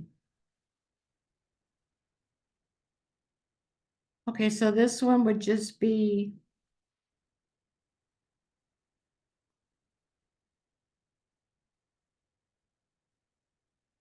notice they're not asking you just for A.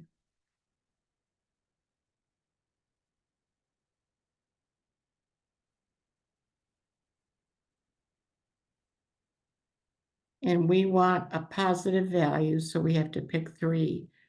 And 3 plus 5 would give us 8. I bet you so many students would do this problem and then just put 3 in it for the answer when they wanted 8 plus 5. And just Yeah. gotta really pay attention. So always circle the prompt. We did one of these last on the radical lesson, and so for this one, Zoe in Uniontown, all you have to do, you don't have to square both sides, because that'll take you down a rabbit trail. We just have to try the values. So a strategy is to pick numbers if you're stuck, or also to try the values. So we're going to try 2, 3, and 6 and see which one works. So if we have 2 minus 2, because A is 2, does that equal that? Does 0 equal -2? No. So we know 2's out. Then we try 3.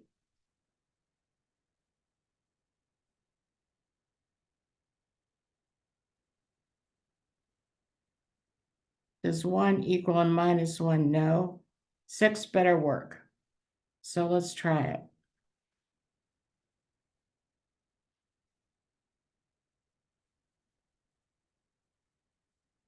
And so 2 does equal 2. Okay, I know this is sort of a long math lesson. Hang in there, guys. So that one was answer choice D. Yeah, I'm sorry. Yeah. So I want to try a couple book problems. We're wrapping up, guys, I promise. 8 months of math is pretty hard. And Zoe in Uniontown had COVID during the part this when polynomials were covered. So I want to do an easy one.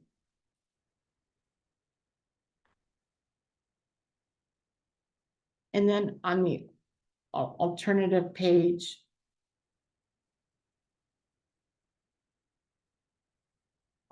okay. So this is a piece of cake. This will be, thank you, College Board. So we can see we have 8 and 5, and the 8 will be a plus.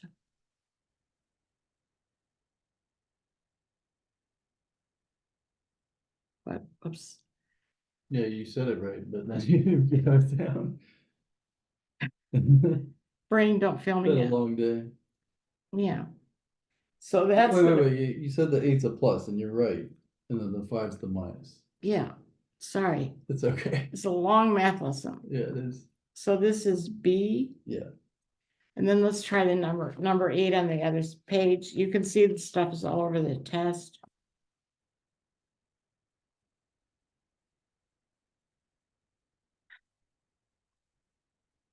We're gonna multiply both sides by x plus 6.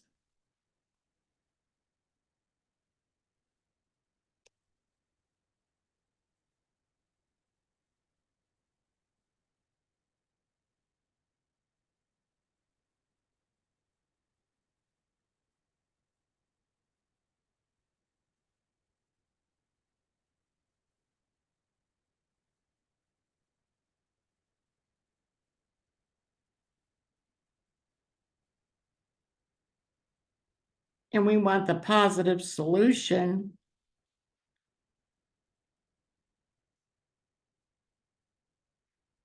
Which will be 5. Because this solution will be negative. So let's take a breath there. Let's see. We might as well just plow through the last couple of pages. So let's see if is this okay, Inish? Did you get 5 for number 8? Sayana, did you get 5? Yeah. Inish? Yeah. Good. Zoe? Yeah. Good. And Addie? You guys are so smart. Okay, back to the packet. Let's take this so this one. Okay, we need to get this in terms of A. We just cross that off. So we have x plus y. If they gave you one like this.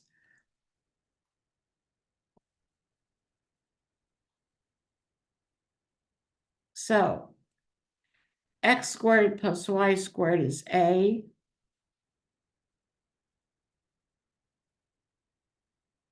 And then 2xy is going to be 2. So basically, we're going to have A plus 2. That's going to equal A plus 2A minus 20. Sorry, it's a little messy. 3A minus 20.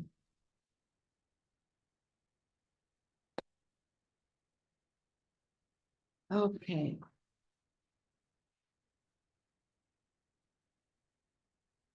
Oh, we maybe should have taken a break earlier. But... No, that's fine.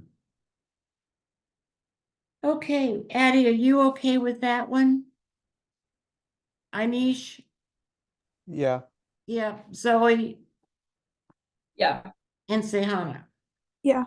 Okay, the top of the next page, just another one like this.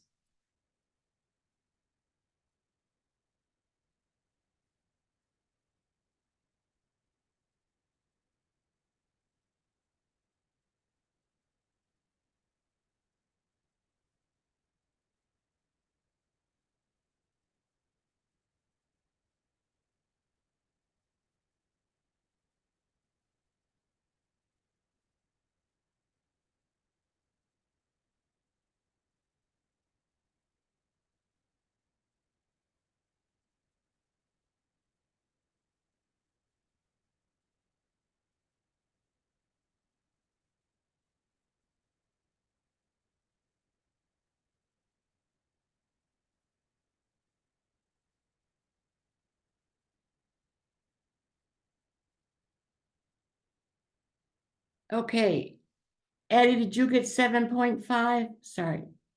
Yes. Inish? Yeah. Good. Sahana Yeah. and Zoe. Okay, this one. If it says how many real values, what do I want to use? Everybody shout it out. I test the what? Somebody say it. If I want to know how many real values, I test the discriminant, right? So give it a try. So, So it discriminates how many answers you get. Yes. Yeah.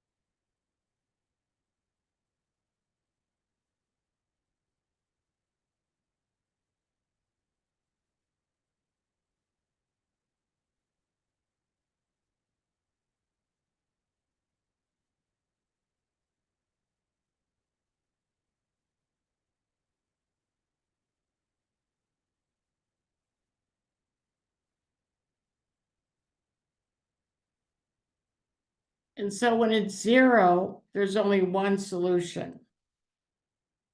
Did you get that, Anish? Yeah. Good, say Hannah Yeah. and Zoe Yeah, and Addie. Yeah, so we just have to know if they say for real values. So let's look at 8. So I'm gonna pick this one, it doesn't matter. I'm gonna put 0 in for Y and -4 in for X. And see what C is.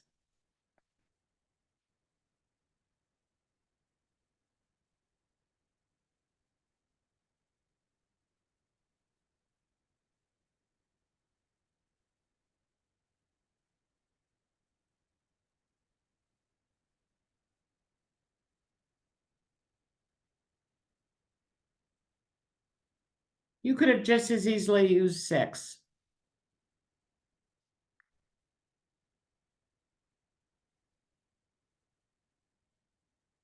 Okay, so on the next page, the vertex form, which they don't give you that formula.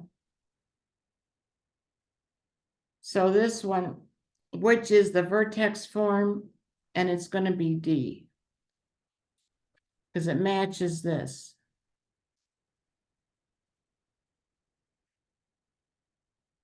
And then it asks for, we factor it out of 2, and then you can factor this out, and so the vertex is 3 minus 2. So that works for D. I know, this is a marathon. So let's go to this one. So look at this expression. So it has a negative. So we know it's going to be a rainy day and it's going downward. I know I taught middle school, so. Which of the following is not true? Will the vertex be at 4, 6? Yes, because that's according to the vertex formula. Does the parabola open downward? Yes. Is the axis of symmetry 4? Yes. This is a no, because we don't know that the y-intercept is at 0, 6. Okay, just a couple more pages, guys. So let's look at this one.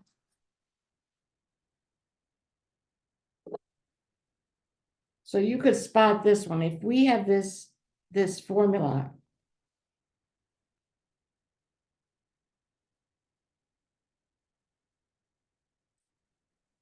Plus K.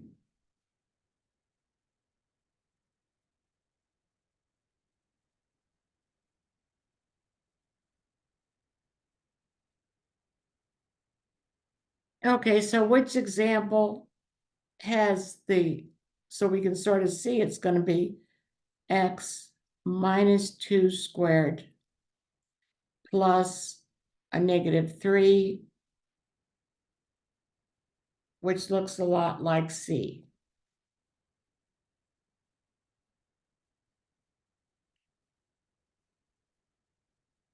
Okay, so this one looks a little brutal, but we want to get a maximum. So we know it's like this, and we're trying to get the highest value, so we already know that minus b over 2a is going to give us 2. So then we know we have minus b over a minus 4 equals 2. So then negative b equals negative 8, and so b equals 8.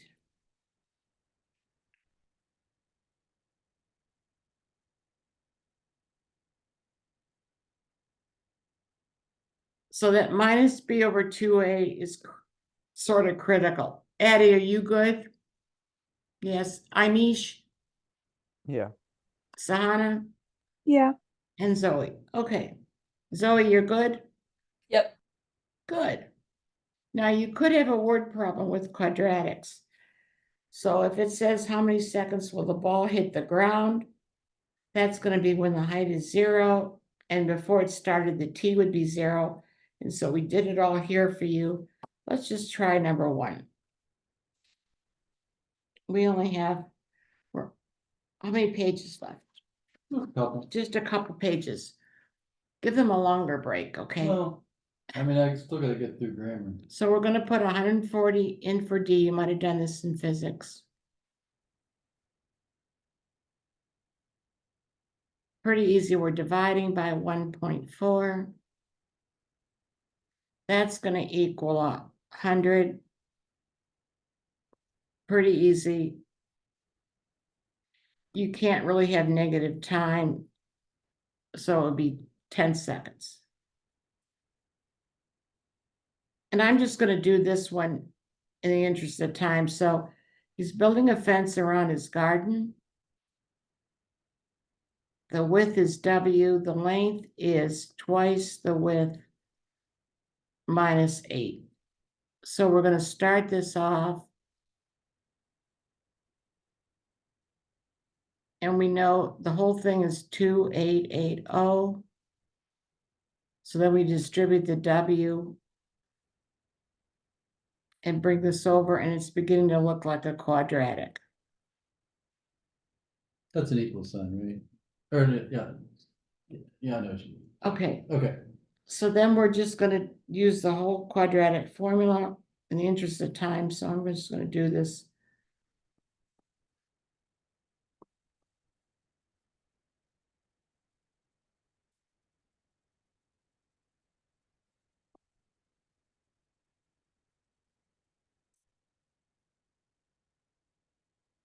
that's still a negative 288 road, right? Yeah.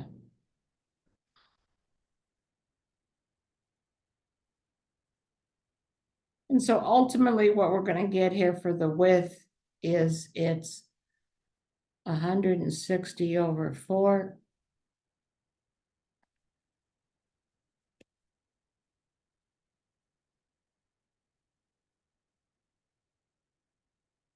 The length is twice the width minus 8. And so obviously I'm going to add those all up. And I will get 224.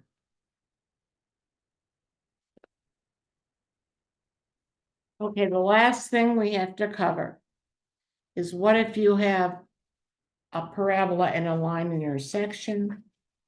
So we did a longer one here. You could try it later. We put the line in the y equals mx plus b form, then set it equal to the parabola, and then got the answer. 2 and 7. So let's try number 1 together. Okay, so if this x equals this and x equals this, then they can be equal. We can substitute. Bring it over, and it's beginning to look like a quadratic we could solve without the quadratic formula.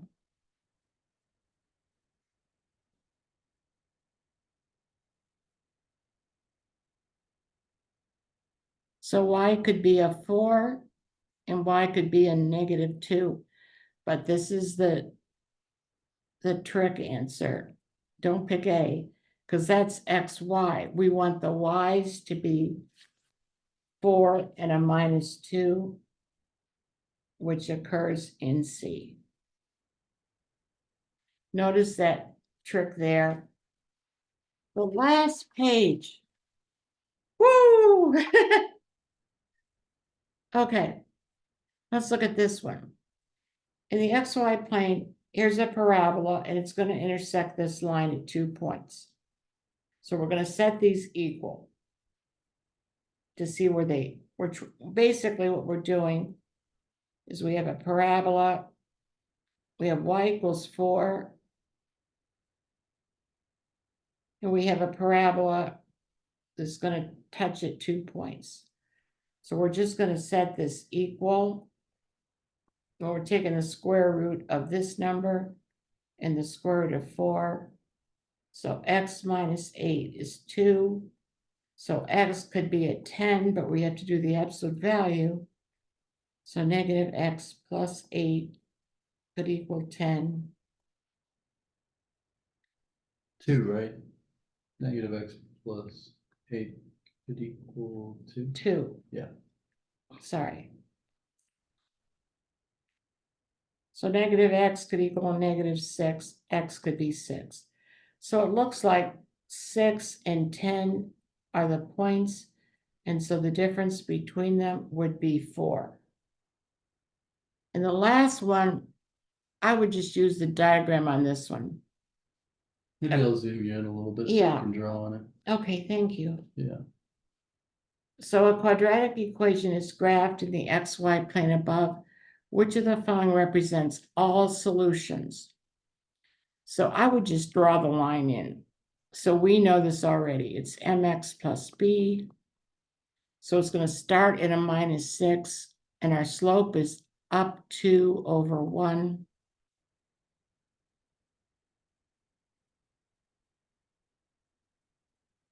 And so right here, we would have 2 points. We would have 0, minus 6, and also 4, 2. So that was a lot of work. When do you want them back? Let's say 5-minute break. So No. I gotta get through a lot of English. So 5 minutes. So it's 7:41 now. So 7:46. Okay, and here's my little thing about the grammar lesson. Never use a comma with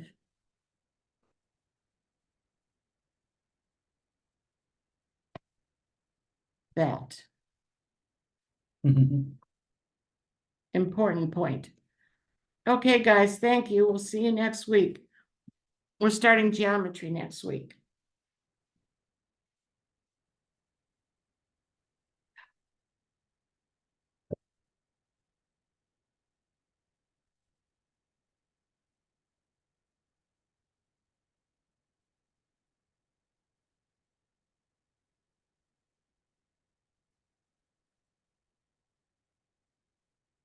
Can you get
Okay, it's 7:46, so we should be back from our break.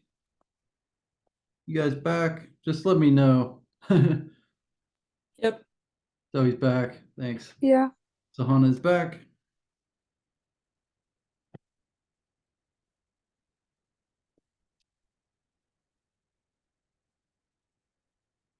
I don't see Addie yet.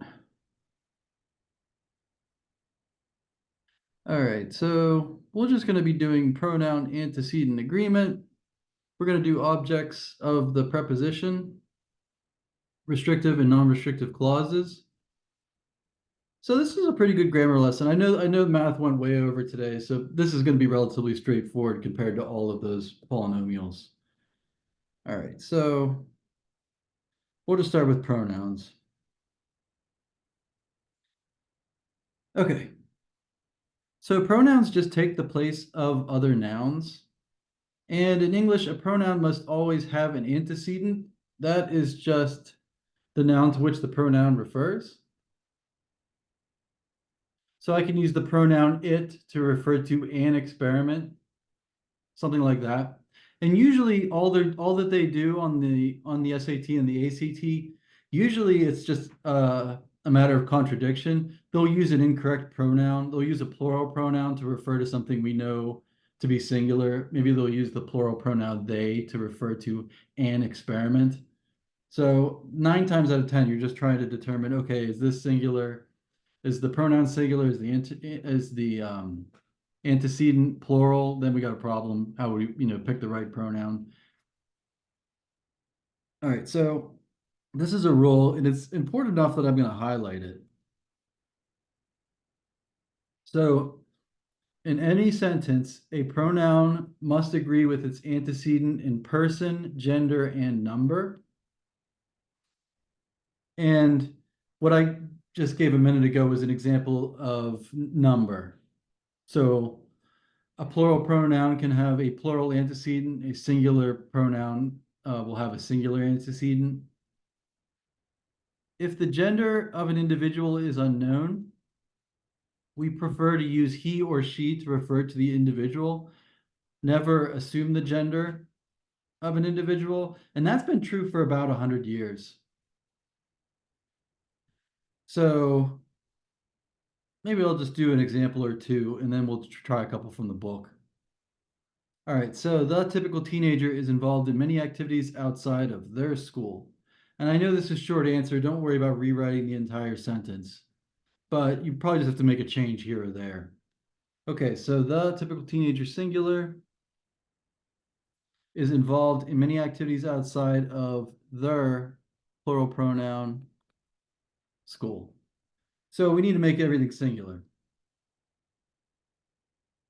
And do we know the gender of the typical teenager? We don't, so we should use both.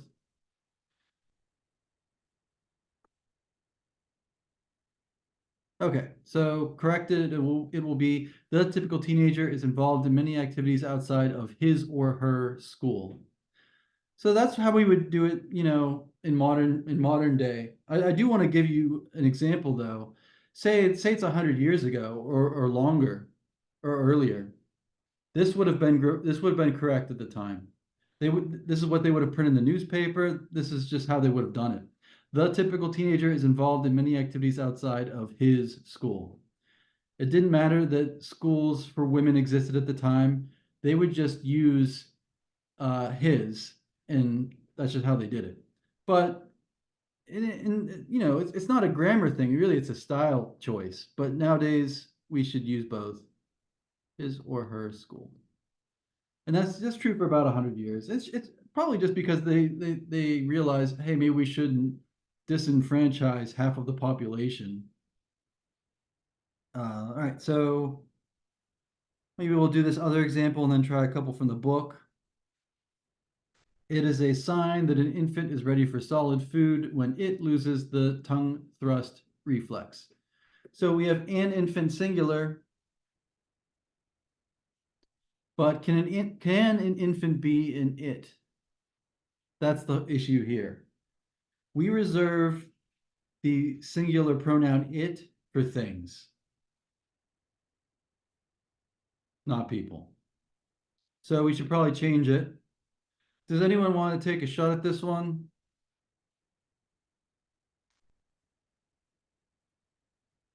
And 100 years ago, they would just do this. And they would call it a day. It is a sign that an infant is ready for solid food when he loses the tongue thrust reflex. But how would we typically fix this in the modern era? What do you guys think? We don't know the gender of an infant.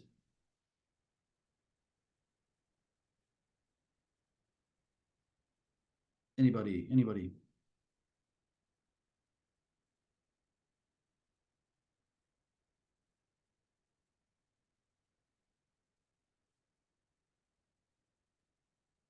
How about he or she?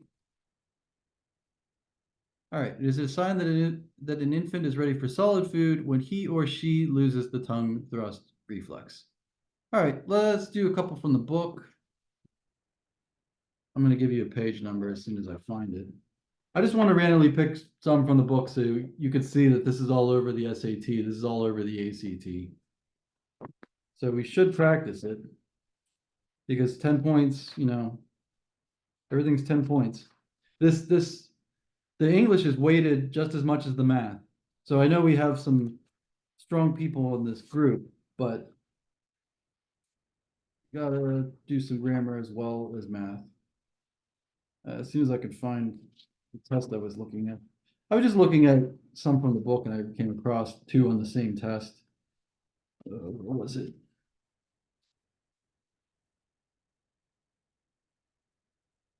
Oh, I think it was this test.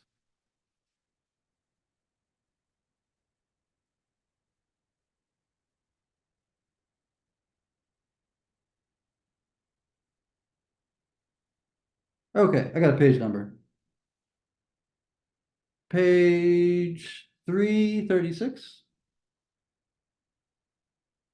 And we are going to do numbers 17 and 20.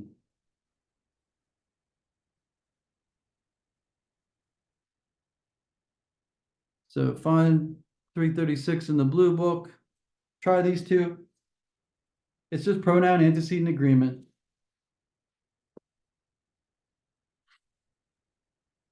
And I will bring it up on the screen just so we can all look at it.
All right. So I'm going to look at these questions. We're just going to do 17 and 20 here. I wanted to mention something though. So I read this blue book.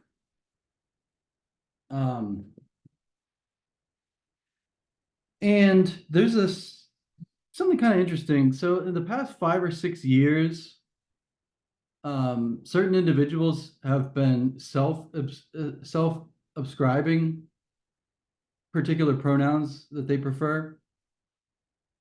And the College Board is aware of that because I was reading the Blue Book. So you know how the real people are in the SAT questions? Like maybe they're talking about a scientist or a physicist or, you know, a mathematician. They talk about people who are currently living in the problems. Or maybe an artist, maybe they're talking about some sculptor and they'll describe the artwork. But the College Board said something interesting in the Blue Book. It was just like a sentence, but they say that if a particular individual in a question prefers a particular pronoun, they will use it in the question. So I just wanted to mention that just because I found it to be interesting. All right, but let's look at this first one, 17. It's just pronoun antecedent agreement. And I'm going to read the question and we just have to pick a pronoun. I can tell that they're testing us on pronouns because all of the answer choices are pronouns. All right, public awareness campaigns about the need to reduce single-use plastics can be successful, says researcher Kim Borg of Monash University in Australia, when these campaigns give consumers a choice. For example, Japan achieved a 40% reduction in plastic bag use after cashiers were instructed to ask customers whether blank wanted a bag. Okay, so I have the antecedent. The antecedent would be customers. And customers is plural. All right, so we need a plural pronoun that can refer back to many customers. Does anyone want to take a shot at 17?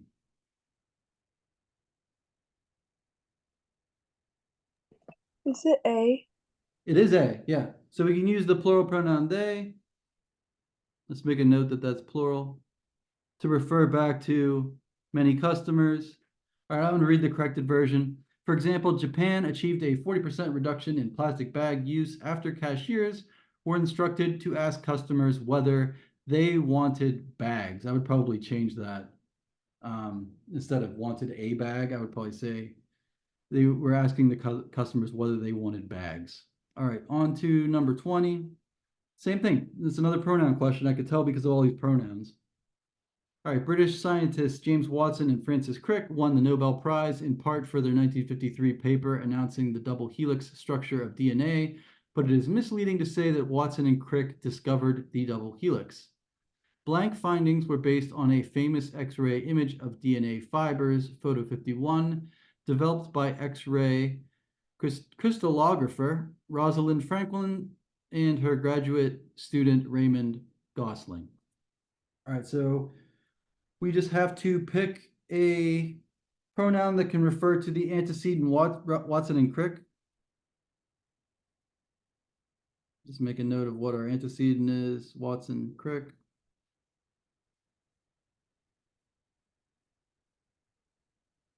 And we need one of these pronouns that can go with our antecedent. All right. And this one's maybe has a little bit of a trick because just watch out for contractions. We want a pronoun, not a contraction. Does anyone want to try this one?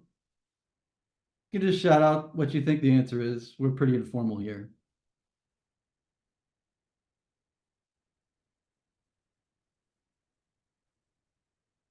So Watson and Crick are plural.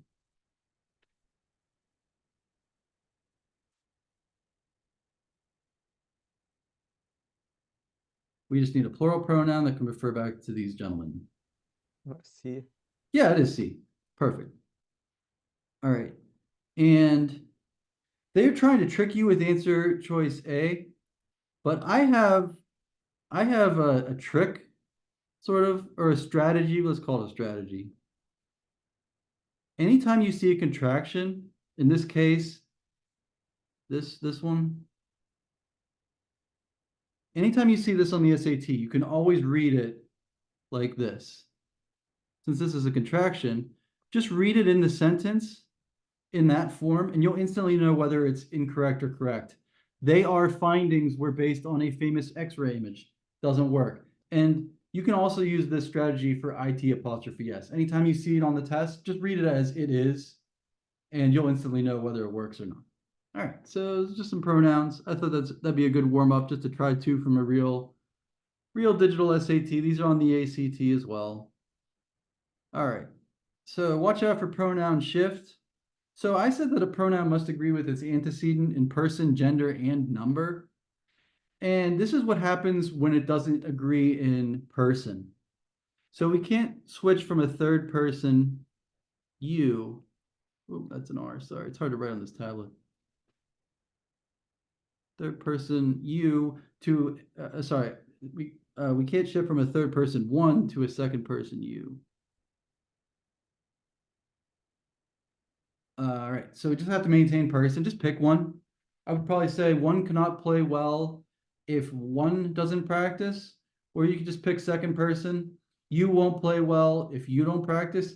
Hey, we can even pick first person. I won't play well if I don't practice. It just you get some weird contradictions if you try mixing them. For example, I won't play well if you don't practice. That doesn't make any sense. So that's why you maintain person. Ostensibly, because you're saying they're the same thing. That's why. All right, and we already saw what happens when they disagree in number. And yeah, all right. So pronouns shouldn't shift suddenly. And here are all the pronoun cases. So we have the pronoun as the subject. This is the doer of the action. Sometimes the pronoun is the subject of the sentence performing the action. Every sentence has a subject. All right. Sentences may or may not have objects. We have indirect objects and direct objects in English. So we would use the objective case in that situation. And then we have the possessive case. So I have a ball. He gave it to me. Now I'm an indirect object in that second sentence. It is now mine. I own it.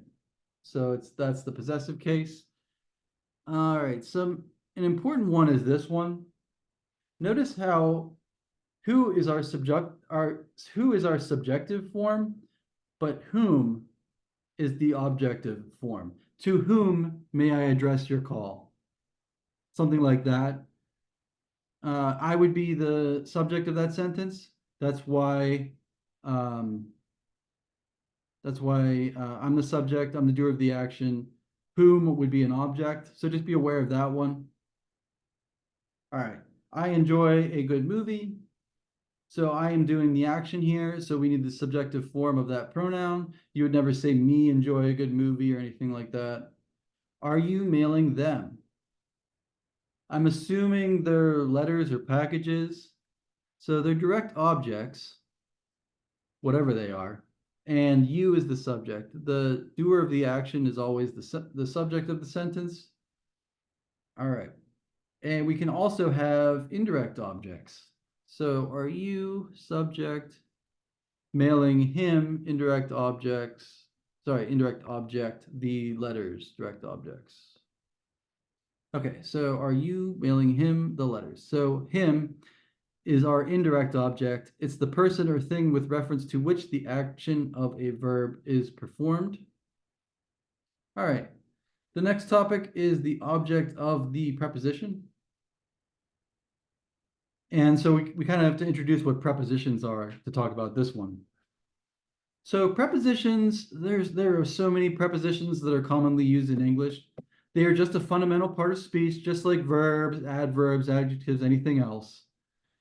They are words like for, to, from, unto, before, after, with, against, on top of, in between, next to. There are so many prepositions that are commonly used in English. I can't really give you a list of them because it would just be page after page after page of prepositions. And I like trees, so I'm not trying to, kill a bunch of trees. All right, but we use prepositions to make prepositional phrases. And that's the sole function of a preposition in English. We take a preposition, we add some words to it, and we have a prepositional phrase. And there are only two things to remember about prepositions. I'm just going to make a note of that. Two things to remember. All right, and the first thing to remember about prepositions has to deal, it pertains to this prefix for the word preposition. What is the prefix to the word preposition mean? Prenatal. Premature. What's the pre part mean? Isn't it like before? Yeah, exactly, it is. So that's the first thing to remember about prepositions. They're supposed to go before other words to create a prepositional phrase. That's all they do in English. They're supposed to go in front of things. So that's why they say never end a sentence on a preposition. That's the first thing to remember about prepositions. It's just something that they say. They say don't end a sentence on a preposition. I'm going to do it right now. This is incorrect, and it should sound incorrect. I'm going to just end a sentence on a preposition. Where is my money at? It's a question. All right, so at is a preposition, so we shouldn't end our sentence on the preposition. So I'm just going to remove it. The correct version would just be this. We didn't need a preposition at all. Where is my money? I'm going to end a sentence on a preposition again. I'm going to try to make it even more strange, though, just so you can really hear how it's incorrect. All right, it's another question. Who is there at?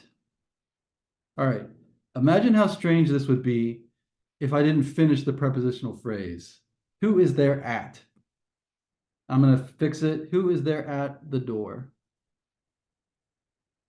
All right, so we can take our preposition at, we can add some words to it to make a prepositional phrase, and that's all that we use prepositions for in English. We just make phrases out of them. Who is there at the door? Okay, so that's the one thing, the first thing to remember about prepositions. You're not supposed to end a sentence on a preposition. And the only other thing you'll ever need to remember about prepositions is the object of the preposition.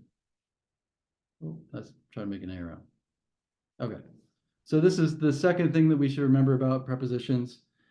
And here's what happens. So we could take our preposition and we can add some words to it. I'm going to make a prepositional phrase down here.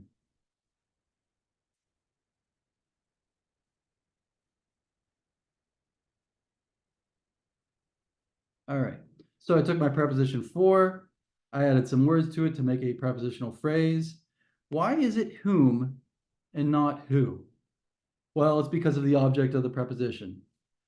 So what happens is anything in our prepositional phrase, the whole phrase, these could be a prepositional phrase could be 20 words long. There's no word limit on what's in your prepositional phrase. But the important thing to remember is that everything in the prepositional phrase will be in the objective case. Everything will be this second box. So I becomes me, we becomes us, who becomes whom. All of those changes occur in a prepositional phrase. It's just called the object of the preposition. Everything's in the objective case. So let's look at some sentences.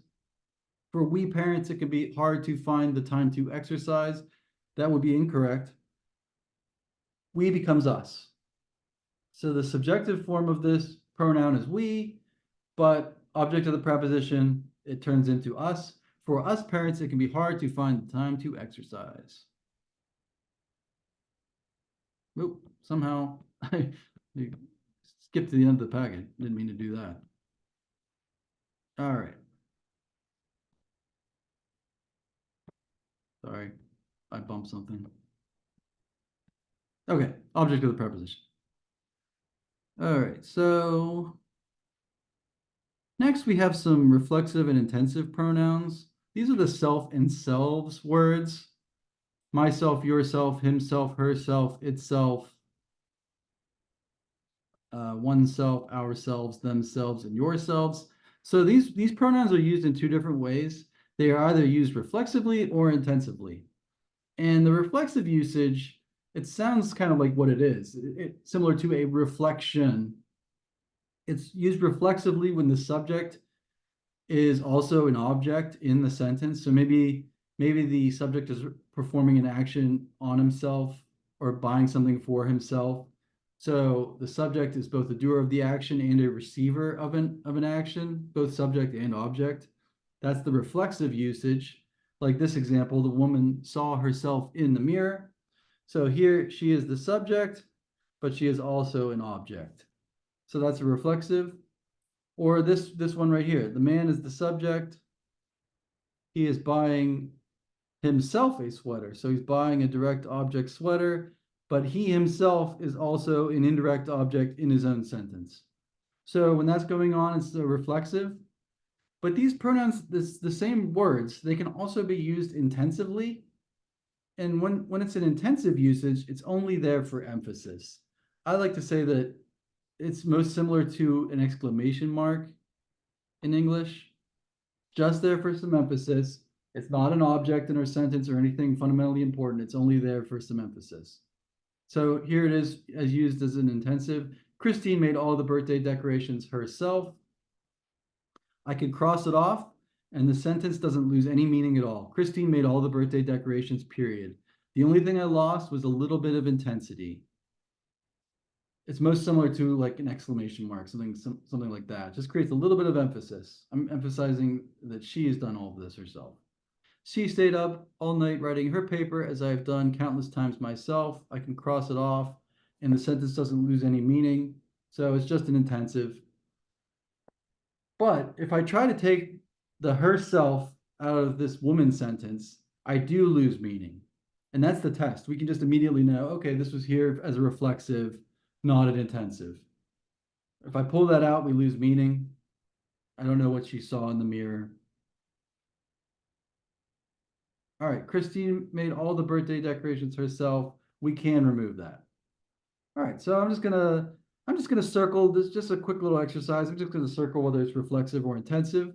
And the test is just try taking it out. We're just gonna do these quickly, just in the interest of time. The gymnast picked herself up off the ground and tried again. Try taking it out. So the gymnast was performing an action on herself, so that's reflexive. We ourselves are to blame for exceeding the budget. Let's try taking it out. We are to blame for exceeding the budget. I didn't lose anything but a little bit of emphasis. That was intensive. Fine, I'll do it myself, she replied. And I like this example because I can really hear the intensity in her voice. Fine, I'll do it myself, she replied. That's intensive. Just there for emphasis. The team treated themselves to some frozen yogurt to celebrate their victory. So now the team, they're indirect objects receiving frozen yogurt. That's a direct object. Reflexive. Last one. She found herself penniless and friendless. She found penniless and friendless. That was reflexive. All right, so those are the only two correct ways of using these pronouns. And now we're going to see how many people seem to misuse these. I don't know particularly why, but people will say something like this. Robert and myself went to the store. So Robert and myself, we don't need a reflexive or intensive here. We just need the subjective form of this pronoun, which would be I. So we're doing the action, subjective form. Robert and I went to the store. People will say something like this. The principal gave Joseph and myself a warning. That's incorrect. We don't need a reflexive or intensive here.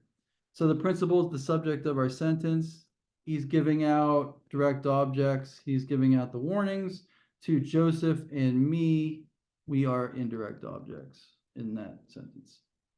So no, we don't need any self or self word at all. All right.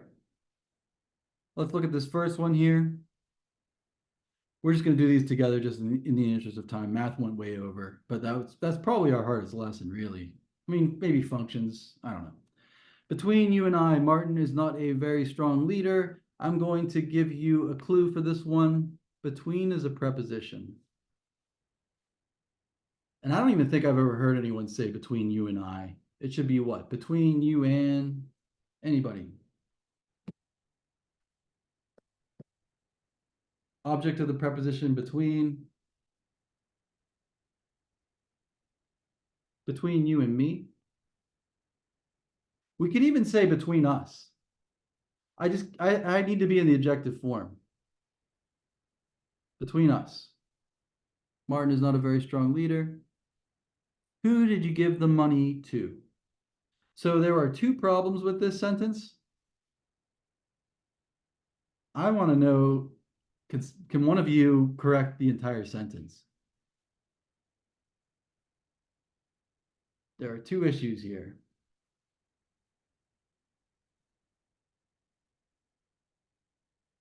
What do you think?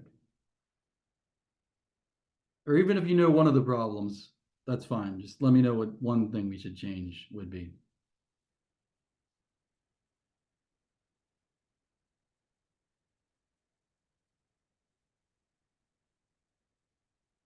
No, anyone, doesn't matter. Try it.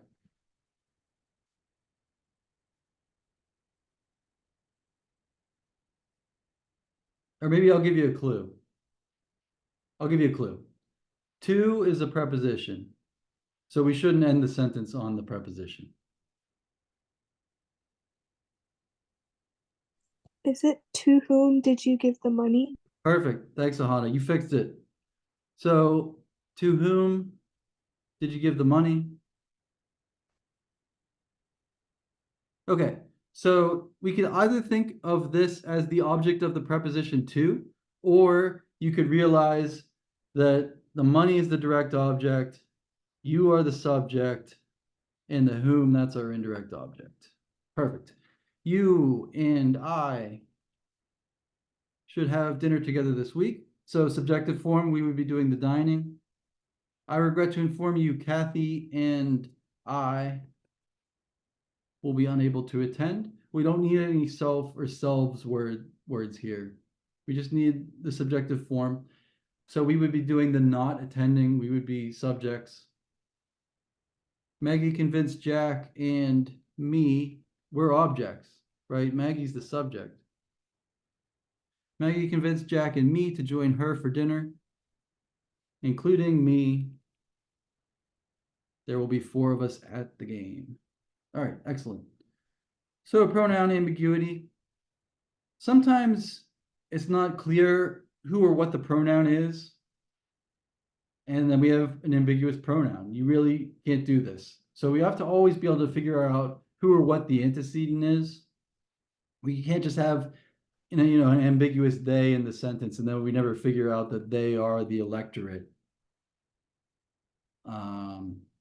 Usually, though, ambiguous pronouns seem to arise when we just have multiple he's or she's in a sentence. For his birthday, Frank gave Dave tickets to see his favorite band. Whose favorite band is this? Is it Frank's or Dave's? Usually you just put the antecedent back in there to specify. For his birthday, Frank gave Dave tickets to see Dave's favorite band. And now I understand what's going on with the sentence. All right, when Kate and Kathleen spoke, she explained she could not come to the party. I have too many she's in this sentence. I would probably just put an antecedent in there. Or both of them. When Kate and Kathleen spoke, Kate explained that unfortunately she could not make it to Kathleen's party, something like that. Jake explained to his father he was nervous about doing his taxes. So maybe this is Jake's first job and he's nervous about doing his own taxes. That would be an option. You could probably just put that in there. Or maybe Jake's a CPA. So Jake prepares his father's taxes every year, and Jake's father wants to write off a pleasure yacht as a business expense. And this makes Jake nervous. Jake's going to lose his CPA license. You can fix it that way. Jake explained to his father he was nervous about doing his father's taxes. All right, singular and definite pronouns. Everything in this box is singular, and this is a little strange. How is everything, how is all matter singular? It is. As used in a sentence, the word everything is always singular, always takes a singular verb form. Same thing with nothing. And that kind of makes sense to me. Like, you know how 0 factorial is 1? If nothingness were to exist, there would be precisely one instance of it. It's singular. It is. It's, but it's a little counterintuitive. All right, I'm just going to fix these because we're running out of time. Everyone will read at an advanced level when singular, not plural. Do we know the gender of everyone? No, we don't. Everyone will read at an advanced level when he or she has completed this course. That has is important because singular subjects take singular verb forms. It's not plural. All right. Neither the cat on the sofa nor the dog under the table seemed to notice me. So I have a compound subject. I have singular cat nor singular dog. So I have two singular entities joined by the correlative conjunction nor. So my whole subject is singular. So we need a singular verb form. Neither the cat nor the dog seems to notice me. If anyone comes to the front door and they, plural, ask for me, then tell them, plural, I'm not here. Anyone is singular. So we need to fix it. All right, if anyone comes to the front door and he or she asks, singular subjects take singular verb forms. Wouldn't be ask. Okay, and he or she asks for me, then tell him or her, I'm not here. All right, on to our relative pronouns. All right, so this is a restrictive clause, the first one here, and the second one is a non-restrictive clause. And really, it's just a comma rule. All right, so I'm just going to read these two sentences. Factories that emit greenhouse gases must be better regulated. Volleyball, which is a popular sport, involves two teams, a ball, and a net. So how do I know if I have a restrictive clause or an essential clause? It's the same thing. You may have learned it as an essential clause. How do I know if I have a non-restrictive clause or a non-essential clause? Well, the test is just take it out. If you can take it out and the sentence loses no meaning, you needed the commas. If you can't take it out, we have restricted the referent and there will be no commas. So let's look at the first example. Let's try to take out the clause. Factories must be better regulated. I have lost meaning. I wasn't talking about all factories. So because I restricted the referent factories, there are no commas here. And you can just remember the relative pronoun that, as Mrs. Hessler said earlier, it never takes a comma. So that's a big clue here. There shouldn't be a comma in front of the relative pronoun that. Let's try to take out the clause in our volleyball sentence. Volleyball involves two teams, a ball and a net. Sounds fine to me. So we did need the commas. It's really just a comma rule at the end of the day. So that's the test. So there really is only one or two other things to know about these restrictive and non-restrictive clauses. Mainly it's just a comma rule. And I like to think about it like this. Pretend like your little commas are just scoopers. If you could scoop out the clause and the sentence makes perfect sense, you've lost no meaning whatsoever, you needed the commas. You needed those little scoopers. And they kind of look like little scoopers. So that's a handy way to remember this rule. All right, so keep going down here. All right, this rule right here is important enough. I'm going to highlight it. Maybe you want to underline this on your paper. The relative pronoun, oh, as I cross it out, I'm trying to highlight it. It's so crucial. The relative pronoun that is only used with restrictive clauses and never takes a comma. All right. I'm going to fix some of these. We're running out of time, so I'm just going to try to do them fast. Pandas, which are bears native to South Central China, are endangered but increasing in number. I'm going to try to take out the clause. Pandas are endangered but increasing in number. So that makes perfect sense to me. I don't think we've lost any meaning whatsoever, so I needed the commas. This is just a comma rule. Men who have beards may find that their faces become itchy. Let's try to take out the clause. Men may find that their faces become itchy. Why? I've lost meaning in the sentence. So that is a restrictive clause. I wasn't talking about all men. I have restricted the referent men. So no commas in this sentence. Dough that takes some time to rise must be allowed to sit before it is baked. Well, you could realize that the relative pronoun that never takes a comma, or just try taking it out. Dough must be allowed to sit before it is baked. Why? I'm making a flatbread. So I have restricted the referent dough. I wasn't talking about all dough. I was only talking about leavened dough. So no commas there. All right. Last thing, just try to get a few of these done. We're running out of time, but just do a few, do at least maybe the first four or whatever. I'll give you maybe the answers. You could just put them on the back of your packet or something to check later, but just try some. Try some actual SAT questions. This is everything we went over today. I see pronouns, maybe object of the preposition, some contractions. So just give some of these a shot and we'll just wrap it up.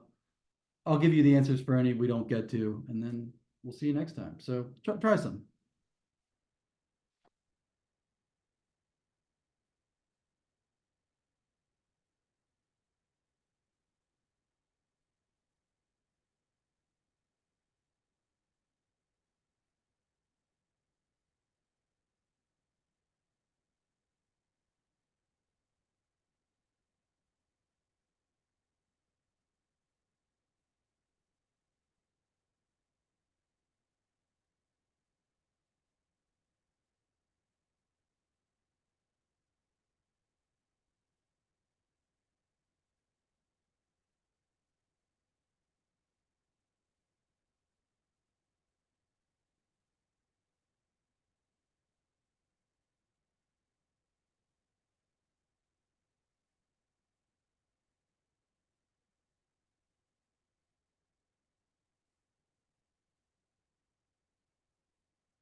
All right, running out of time. Hopefully you had a chance to try at least the first four, maybe. I'm just going to quickly do these four and I'll give you the answers for the rest of them. Don't circle right on your packet what the answers are. I want you to actually try them. So maybe write it on the front of your packet for the ones that we don't get to right now. All right, so this is just pronoun antecedent agreement. These species may be unknown because they have not been sequenced before or because they are now extinct. So if species is plural, we need a plural pronoun that can refer back to species. So this one is answer choice D.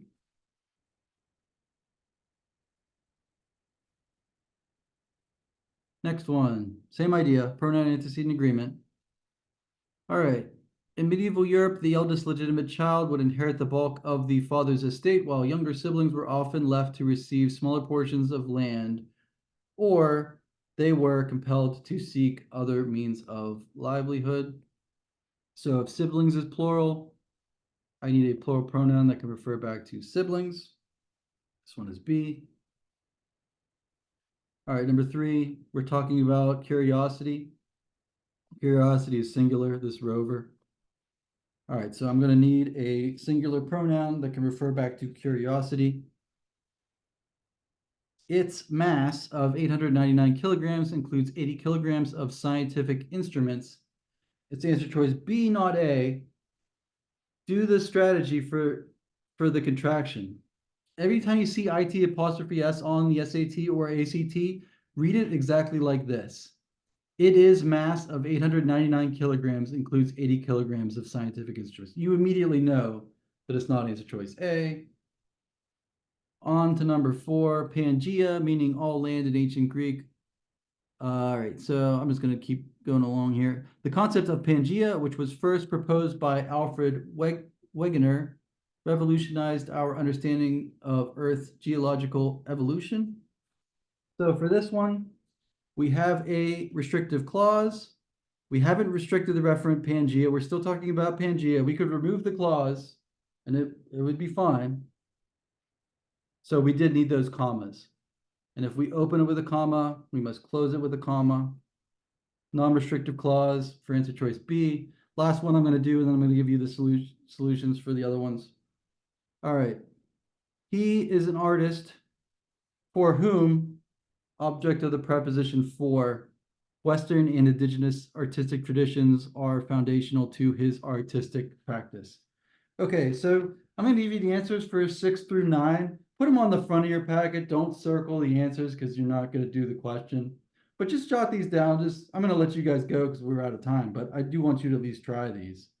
So maybe I'll put them on the whiteboard. But just write them on maybe on the front of your packet, somewhere where you won't look. I feel like we should treat this exercise seriously. All right. And then add up how many you got right out of 9 too. I've been adamant that we need to keep track of this and write it on the paper. All right, so just going to do 6, 7, 8, and 9. So I was going to give you these answers. Put them on the front or back of your packet. Try them tomorrow or try them whenever you get a chance. But I just think that it's good practice. Pronouns, they're all over the test. All right, 6 is C. 7 is also C. Whoa, lots of C's. 8 is C. 9 was D. All right, so those are the answers for the end of the packet. And that's all I have. So once you have those written down, maybe on the front of the packet or somewhere where you're not going to look at it, you can sign off. And thanks for being such a great group. Particularly, thanks for being such an awesome math group, because that was a brutal math packet.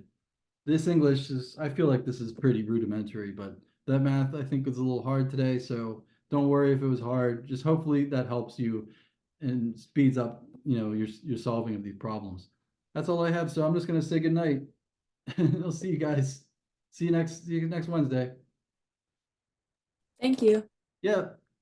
Thank you. Oh, thanks, Sahana. Thank you. Thanks, Anish. I'll see you guys